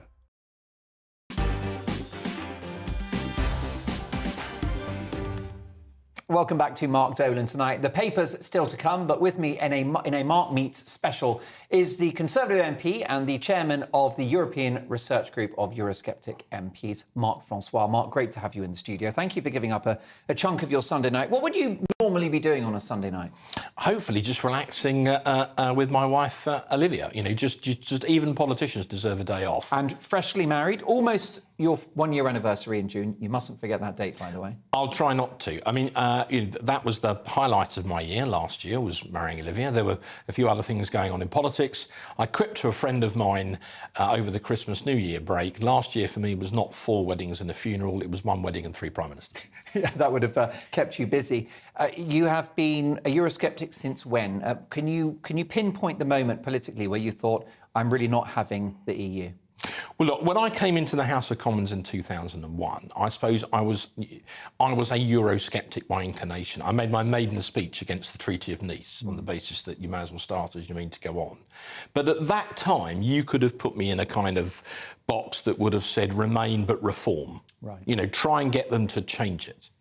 The epiphany for me was the Lisbon Treaty. In 2008-9, I was working on that. William Hague was the shadow foreign secretary. I was the shadow Europe minister. So when we debated it, that was 300 pages of dense text. When we debated it in the Commons, William did the second reading debate, and it was then left to me as the junior minister to do the detail of the treaty line by line. We spent 14 nights debating that treaty in great detail. And as we went through it, it became apparent we couldn't change so much as a punctuation mark. And we literally couldn't change any of it. And at the end of it, I said to my researcher, a great guy called Christopher Howarth, we've got to get out of this. You know, we're not running our own country. Parliament's been reduced to the status of a rubber stamp. So that, I think, for me, was the epiphany. And at that time, hardly anyone would ever have thought that, you know, we would leave the European Union, and yet 8 years later we had a referendum and we did exactly that. Now, far be it from me, as somebody that voted Remain, to be the biggest cheerleader for Brexit, but it seems to have happened that way because I'm a Democrat, immediately accepted the result. I think it brings with it huge opportunities. But I think that this political and diplomatic standoff with Brussels is not doing the Brexit cause any favours. As I mentioned earlier in the show, in my big opinion, Mark, what I'm worried about in terms of the ERG and the DUP being ideologically pure in relation to Brexit, and I understand why, and it's about sovereignty, but it risks playing into the hands of Remainers who seek to paint a narrative of Brexit as a disaster. If we pursue the Northern Ireland Protocol Bill, which sees us tear up the agreement, we could have months, if not years, of trade tensions, possibly a trade war, legal fees, a completely non-compliant EU who will not engage on any other issues, including stopping the boats, and of course, just years and years of deadlock. We don't need that, and it doesn't help Brexit if we do. The trade war is a complete red herring. It's an idle threat, because effectively that will require unanimity around the whole of the EU. And after the great leadership that we've shown on Ukraine, first by Boris, then by Rishi Sunak, I think it's incredibly unlikely that the Poles and the Baltic states, the Eastern Europeans, aren't going to stab us in the back after that. So I think the trade war is a red herring. But endless court cases? Political stalemate? Let me try and answer your question directly. Why is this so important? Why does this really matter? It's about the Good Friday Agreement.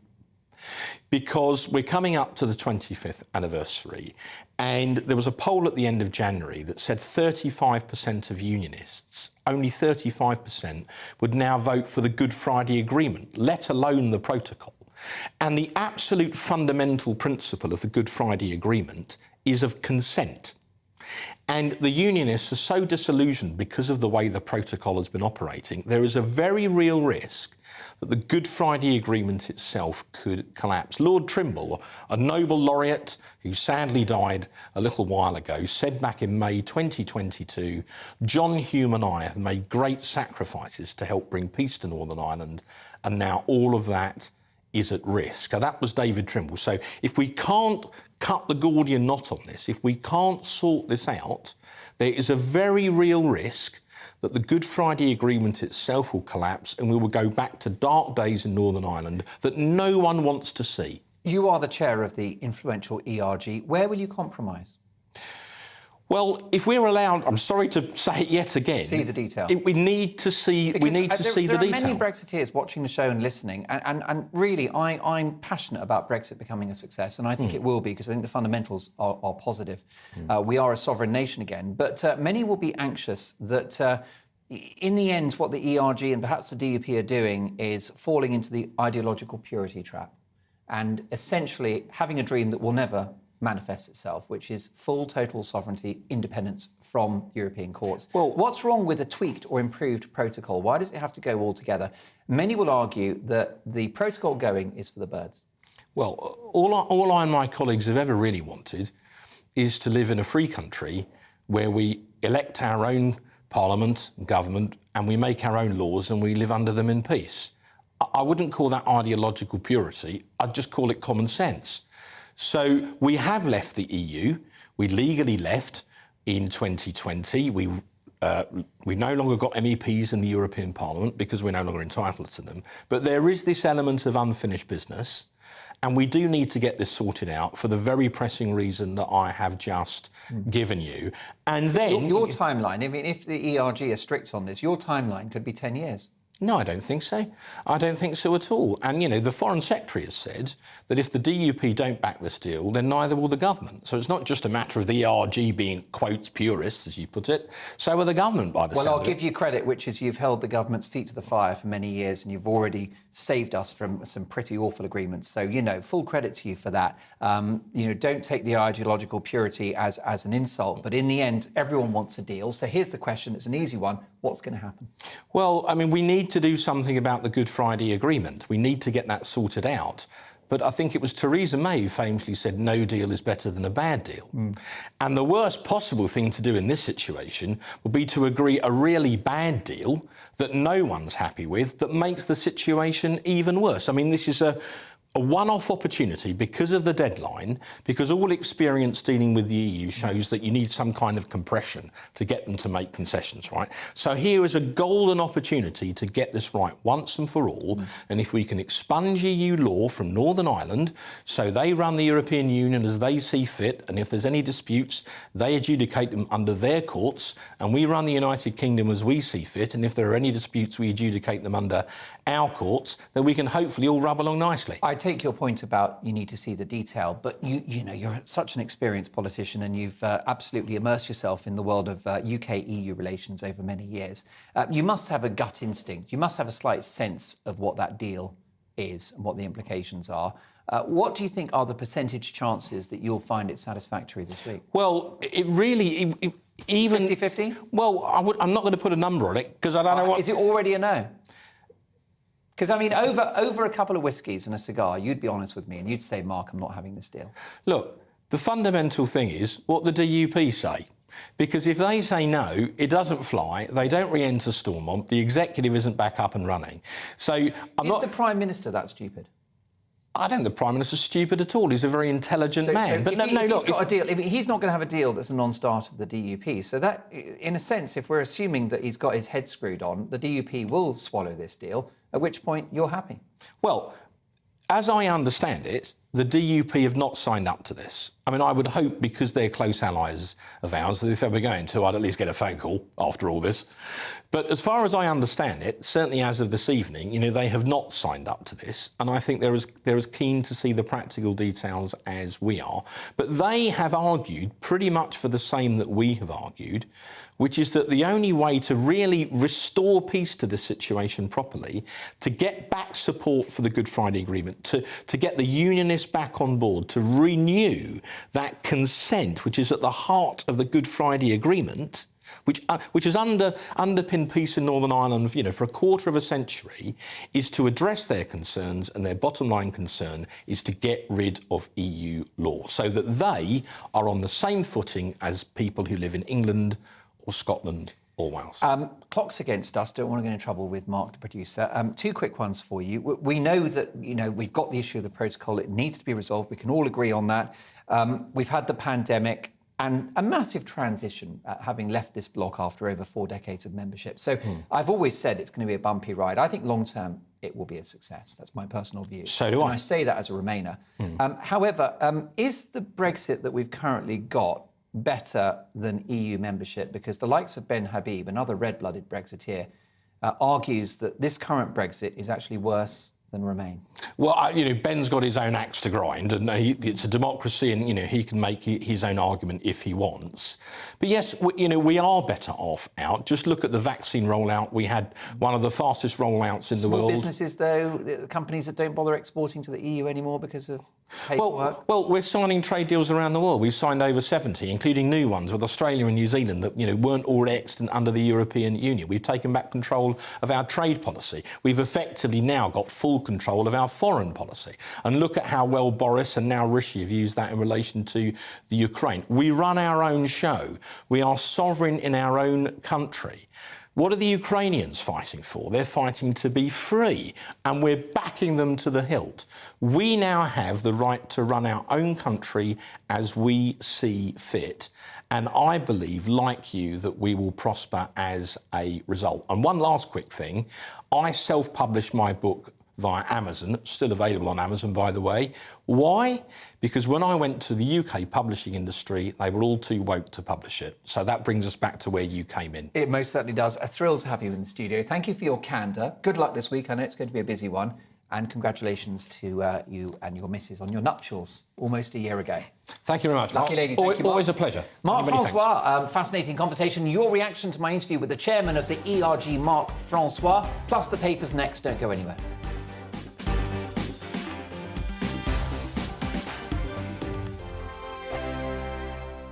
We are GB News, and we'd like to say thank you to each and every one of you for bringing us your conversations, for helping our great nation find its voice. We are here for you on radio, television, and online, across England, Scotland, Wales, and Northern Ireland. It's not the BBC, you actually get your facts right. We are proud to be GB News, the People's Channel, Britain's news channel. I'm Mark White. As GB News Home and Security Editor, I cover those key issues that are so important to you. Our authorities, our communities doing all they can to combat violent crime. With the public services under unbearable strain, why are we still failing to control our borders? Defence, the first priority of any government, has been continually hollowed out. Can we trust our politicians to protect the armed forces? Join me, Mark White, on GB News. Join me, Nana Akue, Saturday and Sunday afternoons on GB News. Expect fiery debate and passionate discussion as me and my panel tackle some of the biggest topics hitting the headlines. It's a place for everyone's opinion. No one gets cancelled, but no one gets an easy ride. Oh, she's on it today! Be ready for conversations that are fierce, frank, and of course, fun. Every Saturday and Sunday afternoon from 4 p.m. on GB News, the People's Channel. Monday to Thursday on GB News, it's Bev Turner Today from 10 a.m. We're going to be here for you, our GB News family, to keep you up to date, but also make you smile. The guy went from puberty to adultery. And I can't wait to bring a few of my own opinions. I have no time for cultural totalitarianism. We'll engage in passionate, but always polite debate, with your thoughts and opinions at the centre of it all. Only on GB News, the People's Channel, Britain's news channel. Join me every Sunday at 6 p.m. for Gloria Meets. In exclusive interviews, I'll be finding out who our politicians really are and what they really think. It's something that you would never want anyone to suffer. I didn't know what channels there were. I didn't think I'd be believed. I must have weighed about 7 stone and I'm 5'8". My instincts was to sort of cover this up. I mean, clearly that was a mistake. Join me every Sunday at 6 p.m. on GB News, the People's Channel, Britain's news channel. We are GB News, right across the nation. You can get us on television, on radio, on digital. We're absolutely everywhere. Amazing! You see, amazing! You remind me of me in the European Parliament. But here's the most important bit. We are not part of the mainstream establishment. We think and speak just like you do. We are the People's Channel. Magnificent. That's really, really thoughtful. Come and join us on GB News, the People's News Channel.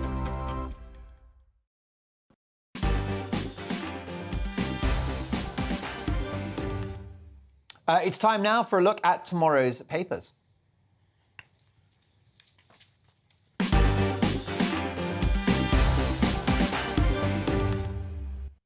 And we shall start with the Daily Express, and they lead with the following. Rishi, this new Brexit deal is best for Britain. Rishi Sunak has promised his new Brexit deal is the best for Britain as he prepares to finally seal an agreement with EU chiefs tomorrow. The PM will meet with EU Commission President Ursula von der Leyen tomorrow afternoon and is confident his plan to fix the Northern Ireland Protocol will resolve issues and ensure Brexit. Also, brace yourself, a warning of a freezing March. Well, that's the last thing we need. Daily Mail now. Can Sunak sell his Brexit deal as EU Chief von der Leyen flies in tomorrow to shake hands over Northern Ireland at Windsor meeting? That is the burning question. In their comment page, the Daily Mail say the politics of Northern Ireland have always excited powerful and deep-seated passions, but we would urge all parties to read the proposals carefully and analyse them with head as well as heart. Is that a hint from the Daily Mail that perhaps the likes of the ERG and the DUP should compromise and accept the deal. I wonder, am I reading between the lines there to too great an extent? Let's have a look at the Times newspaper. Begum should be allowed to come home, says terror watchdog. And I've won big concessions from EU, claims Sunak. Rebels told they will get a vote on at least part of the deal. Also, exams body lets pupil use AI chatbot to write essays. The Independent, Boris condemned for FUS outburst. The former Prime Minister was overheard making the alleged remark to a colleague in the House of Commons. This in regard to solving the Northern Ireland Protocol in time for Joe Biden's visit. Old Boris was quoted as saying, F the US. Could he possibly have said that? I do not know, and I certainly wasn't present to hear it. Sunak on the brink of historic Brexit deal, say The Independent. PM to sign new agreement with the EU on Northern Ireland trade. The Metro, Brexit, Ursula von der Leyen on her way into Britain. The Guardian, Sunak and von der Leyen to hold final talks on revised Brexit deal. Universal credit falls far below minimum living costs is another exclusive in The Guardian. And Newcastle made to wait as United grab cup glory. And last but not least for now, the Daily Star. Gone to the dogs. What's that, Lassie? You're nearly extinct. TV legend Lassie is no longer in favour with pet lovers, and only 500 of the collie dogs were born last year. A 94% drop in iconic TV collies. Wipeout as vets say breeding hits a new low. What a dog-awful story, and those are your front pages. Now, let's get a reaction from my brilliant panel. Very excited to have with me three absolute masters of political intellect. We have, I'm delighted to say, Ingrid Tarrant with me in the studio, who is a TV presenter, broadcaster. We also have John McTernan, and we've got Henry as well from the Conservative Home website. And Henry, look, it's all about this Brussels deal, a Brexit breakthrough. What's the mood music from your point of view? Is this a goer? The government has not handled this well. We were expecting basically to be here a week ago. This is the dance that was being done last weekend. Basically, Downing Street went to meet with the DUP. Didn't seem to have gone well from what I've heard, and therefore we've had a week's delay in which they have theoretically, although probably not in fact, been fine-tuning the deal, and now we're here. So that doesn't suggest that the government thinks it's going to go well. Now, they've done a good job with the press, as we've seen. Most of the papers are supportive. No one's being openly hostile. But it's going to be, as I said, the big make-or-break decision is, will this meet the DUP's red lines?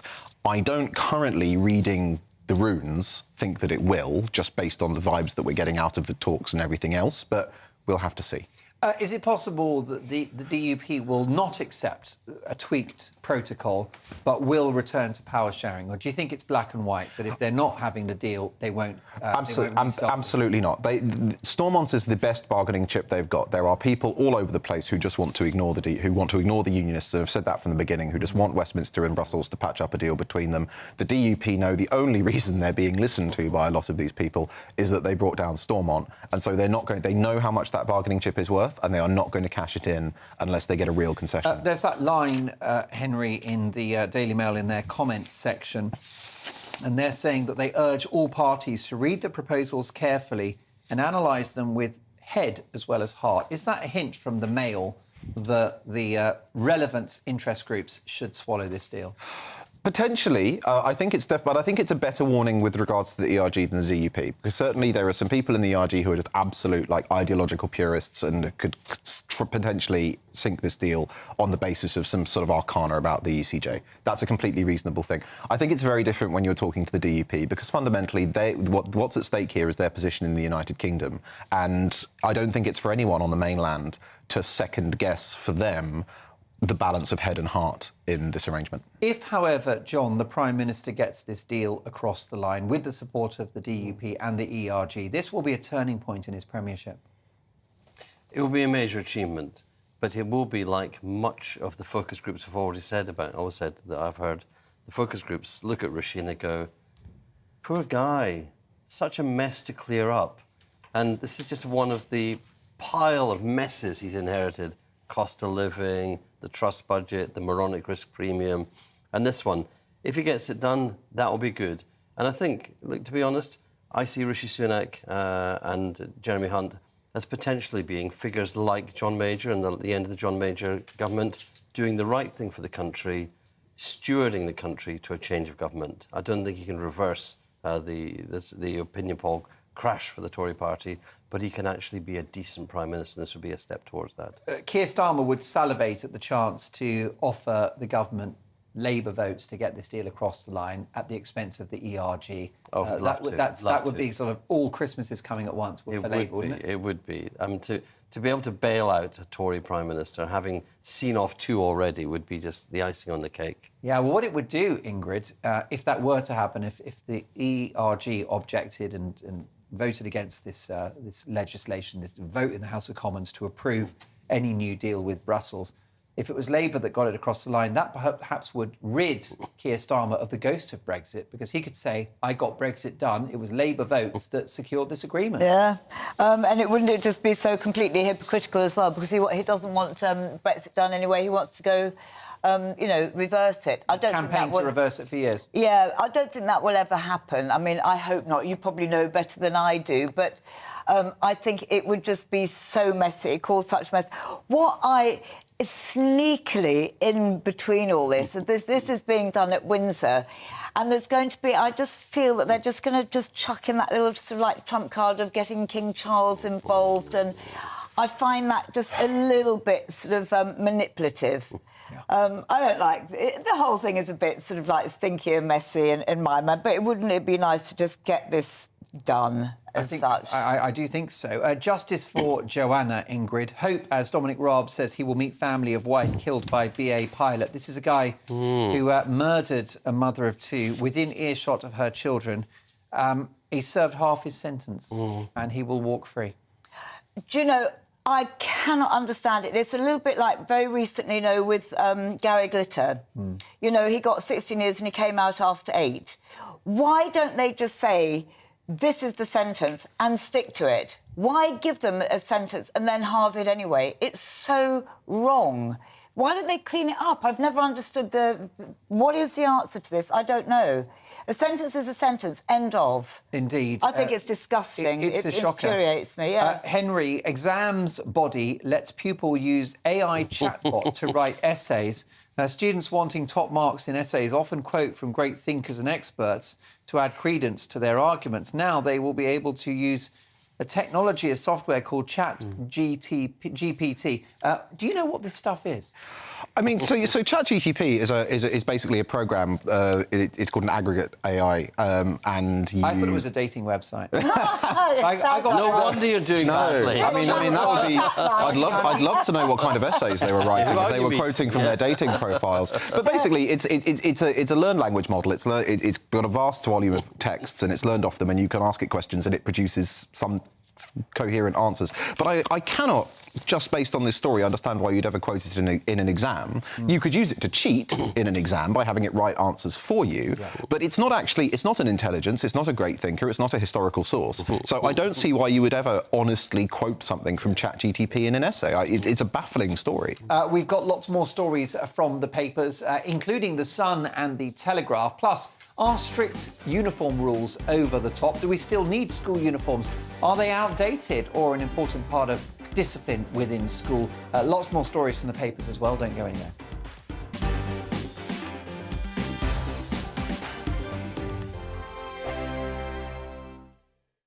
First and foremost, I am a GB News fan, and I was before I was working here. Just love the fact that we're asking the questions that a lot of establishment media won't ask. With a bit of a twist, we not only want to inform you, but we want to keep you entertained. It's worth the drive because you get in and the team's all ready and waiting, they're itching to go, and it's a proper little family. GB News is the People's Channel. It's the audience that makes the programme sing. We're giving our viewers and our listeners a voice. I see the thousands of your letters, tweets, emails, you name it, coming in. Britain is broken. How on earth did we get into this mess? But more importantly, how do we get out of it? The establishment had their chance. Now we're here to represent you. It's time for something different. It's time for GB News. I'm very patriotic. I believe in Britain. Our best days lie ahead. Britain's watching. Britain's watching. Join us here on GB News. The People's Channel. Britain's news channel. Hi, Andrew Pierce here. Join me every Friday lunchtime for a proper no-nonsense debrief of the week's events. With special guests in the studio and the GB News team on the ground, I'll be getting you up to date with news, some intelligent discussion and my own sharp take. The weekend starts here with me every Friday lunchtime on GB News, the People's Channel, Britain's news channel. I'm Michael Portillo. Join me on GB News on a Sunday morning for topical discussion, debate, arts and culture, and sometimes even some ethical dilemmas. I don't always agree with you, Michael. Michael Portillo, Sundays on GB News, the People's Channel, Britain's news channel. I'm Andrew Doyle. Join me at 7 o'clock every Sunday night for Free Speech Nation, the show where I tackle the week's biggest stories in politics and current affairs with the help of my two comedian panellists and a variety of special guests. Free Speech Nation, Sunday nights from 7 on GB News, the People's Channel, Britain's news channel. Here on GB News Live, we'll be keeping you in the picture, finding out what's happening across the country and finding out why it matters to you. We'll have the facts fast with our team of reporters and specialist correspondents. Wherever it's happening, we'll be there from 12 noon on TV, radio and online. GB News, the People's Channel, Britain's news channel. Join me, Patrick Christie's, Monday to Friday, 3 till 6. We tackle the day's news agenda like you've never seen before. It's high tempo, high octane, the most controversial topics and the best guests. You will not be able to take your eyes and ears off it. I'm not afraid to ask the questions that you really want answered. 3 till 6 p.m, Monday to Friday on GB News, the People's Channel, Britain's news channel. Join me, Lawrence Fox, on GB News. Frank, fun, fearless and sometimes serious. Much as I love a Friday night punch-up, what I really want is a battle of ideas. I want to look at things differently. I want to hear different voices and engage with your unique experiences.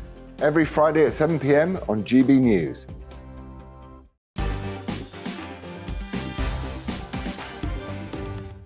Welcome back, and it's the papers right through until 11 in the company of the Deputy Editor of Conservative Home, Henry Hill, TV personality and commentator Ingrid Tarrant, and the political strategist and former advisor to Tony Blair, John McTernan. Let's have a look now at tomorrow's Sun newspaper. And they lead with the following. After the Sun backed their case, justice for Joanna. Hammer victim Joanna Simpson's family will meet the Justice Secretary amid fears that her killer will be released after half his sentence. Dominic Raab today vowed to review Robert Brown's parole bid rigorously after the Sun told how her kids are terrified. Brown killed Joanna in Ascot in 2010. Also, EU deal is done, say the Sun. Rishi Sunak will tomorrow sign a historic Brexit deal over the Northern Ireland Protocol. The PM and EU boss Ursula von der Leyen are to shake hands on the agreement to cut red tape and make trade easier across the Irish border. Number 10 said Mr Sunak would ensure it fixes problems on the ground. That sounds like a practical solution rather than an ideological one, but we'll see. The Daily Telegraph, EU chief flies in to seal Brexit deal as revolt brews. Also, here's a mic drop moment for you. Plot spoiler, lab leak, most likely origin of pandemic, says the US. The COVID-19 pandemic is most likely to have originated from a laboratory leak, a US government department has concluded. The study carried out on behalf of the US Energy Department is considered authoritative as it oversees a network of 17 labs encompassing research in advanced biology. Tragic story, you will have heard about this in the headlines with Ray. Shipwreck kills 59 migrants off the Italian coast. Also, Raab, I will quit if claims of bullying are upheld. Dominic Raab has said that he will resign if bullying complaints against him are confirmed in an inquiry. Also, Volodymyr Zelensky, the Ukrainian president, has a bust of Winston Churchill in his bunker. There you go. At least there's one public figure that hasn't cancelled Churchill. Those are more of your front pages. And Ingrid, lab leak, most likely origin of the pandemic. Now, if you'd said that on TV or radio or on Twitter a year ago, you'd have got cancelled. Well, you would, and it was said, and people were cancelled. Absolutely, what they weren't going to hear about. I'm so glad it's all beginning to come out, bit by bit. I got classed as a conspiracy theorist myself. I didn't agree with the jab because I was uncertain. I did all the lockdown things, of course, like everybody, and then started to just question. So it's very quick, you know, to have the jab, and therefore I worried about it. And then all these other things, and there was just like a whiff of suspicion about so many aspects of this. And this was absolutely, it was kind of out there. This is deliberate, in actual fact. And then we were conspiracy theorists. I am so, as I say, so glad this is all becoming true, because it actually exonerates people like me that were saying all these things and haven't been vaccinated for very many reasons. And all the adverse reactions as well that have been going on.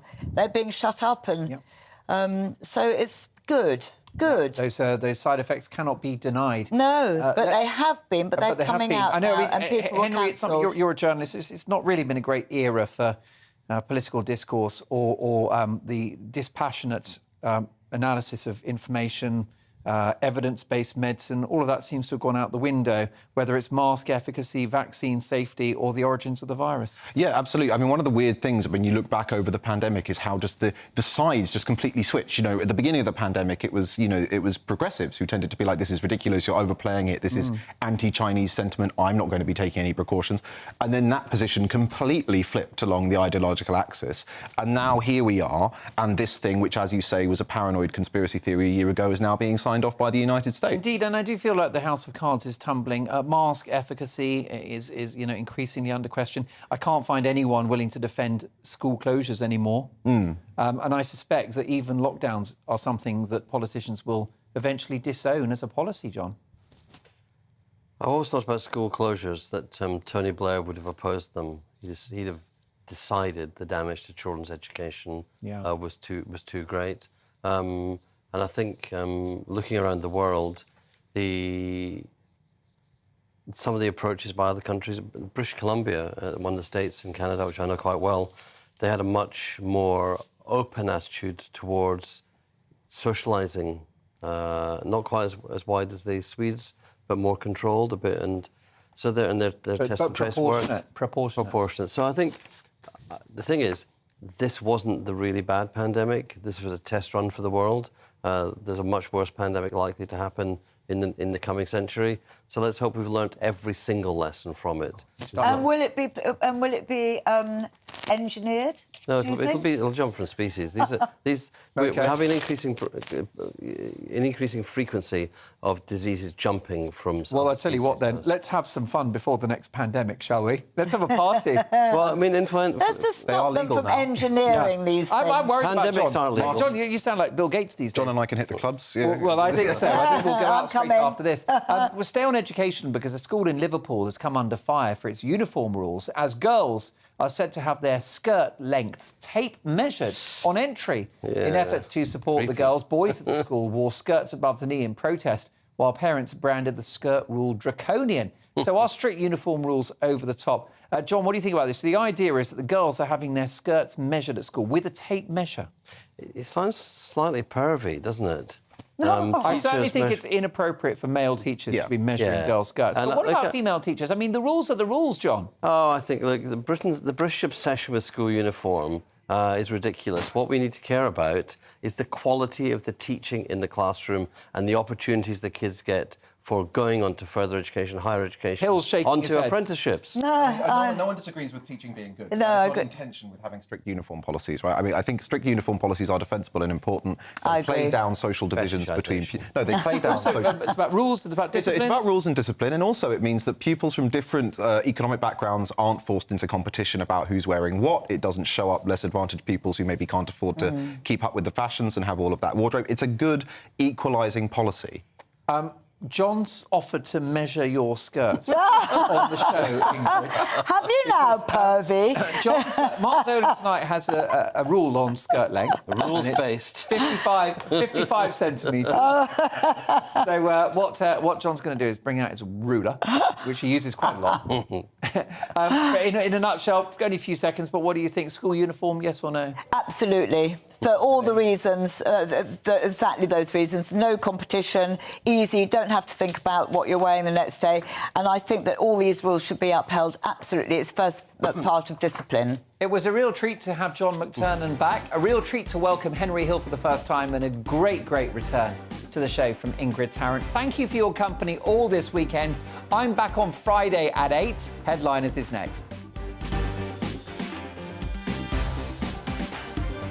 It's all about family, being in people's living rooms, all the interaction and getting to know who our viewers and listeners are. When I was young, my dad used to say, no, stop arguing. I wanted an outlet that would enable me to give my opinion.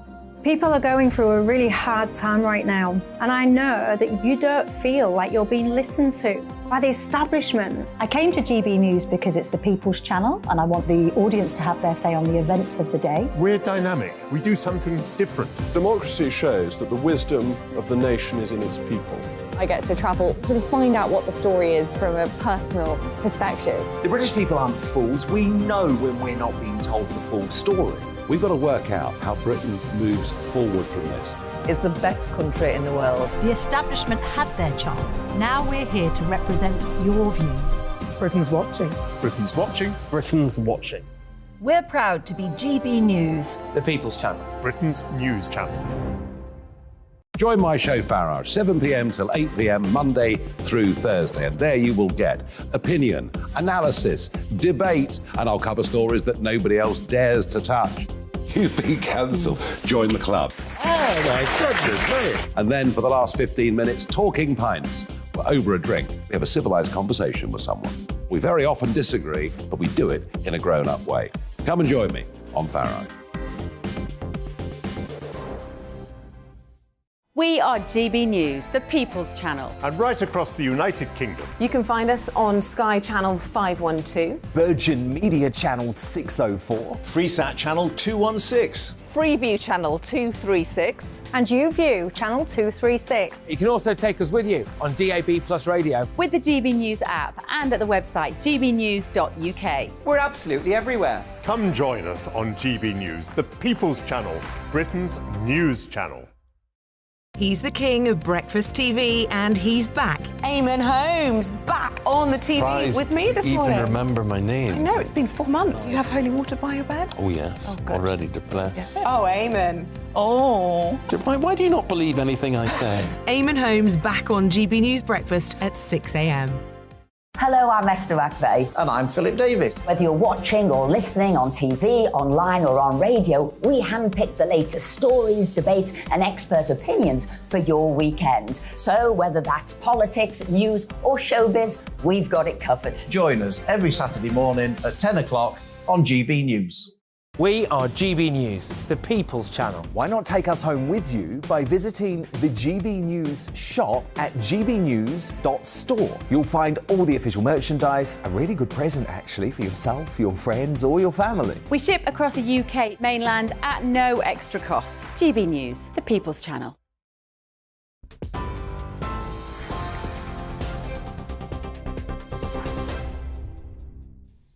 Good evening. I'm Ray Addison in the GB Newsroom. The President of the European Commission will visit the UK tomorrow to continue talks with the Prime Minister over the Northern Ireland Protocol. Number 10 says Rishi Sunak and Ursula von der Leyen will continue attempts to find practical solutions to the post-Brexit trading arrangements. After the meeting, the Prime Minister will brief his cabinet before the two leaders host a joint press conference.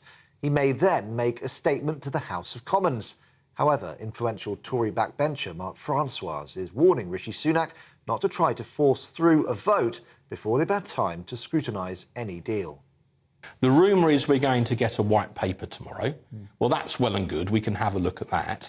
But what you really need is the legal text so that you can understand the legal implications of what is proposed. And I really would plead with the government, don't try and bounce Parliament. Don't try and force us into a vote without enough information to take a proper decision, because previous examples of when people have tried to do this generally end very badly.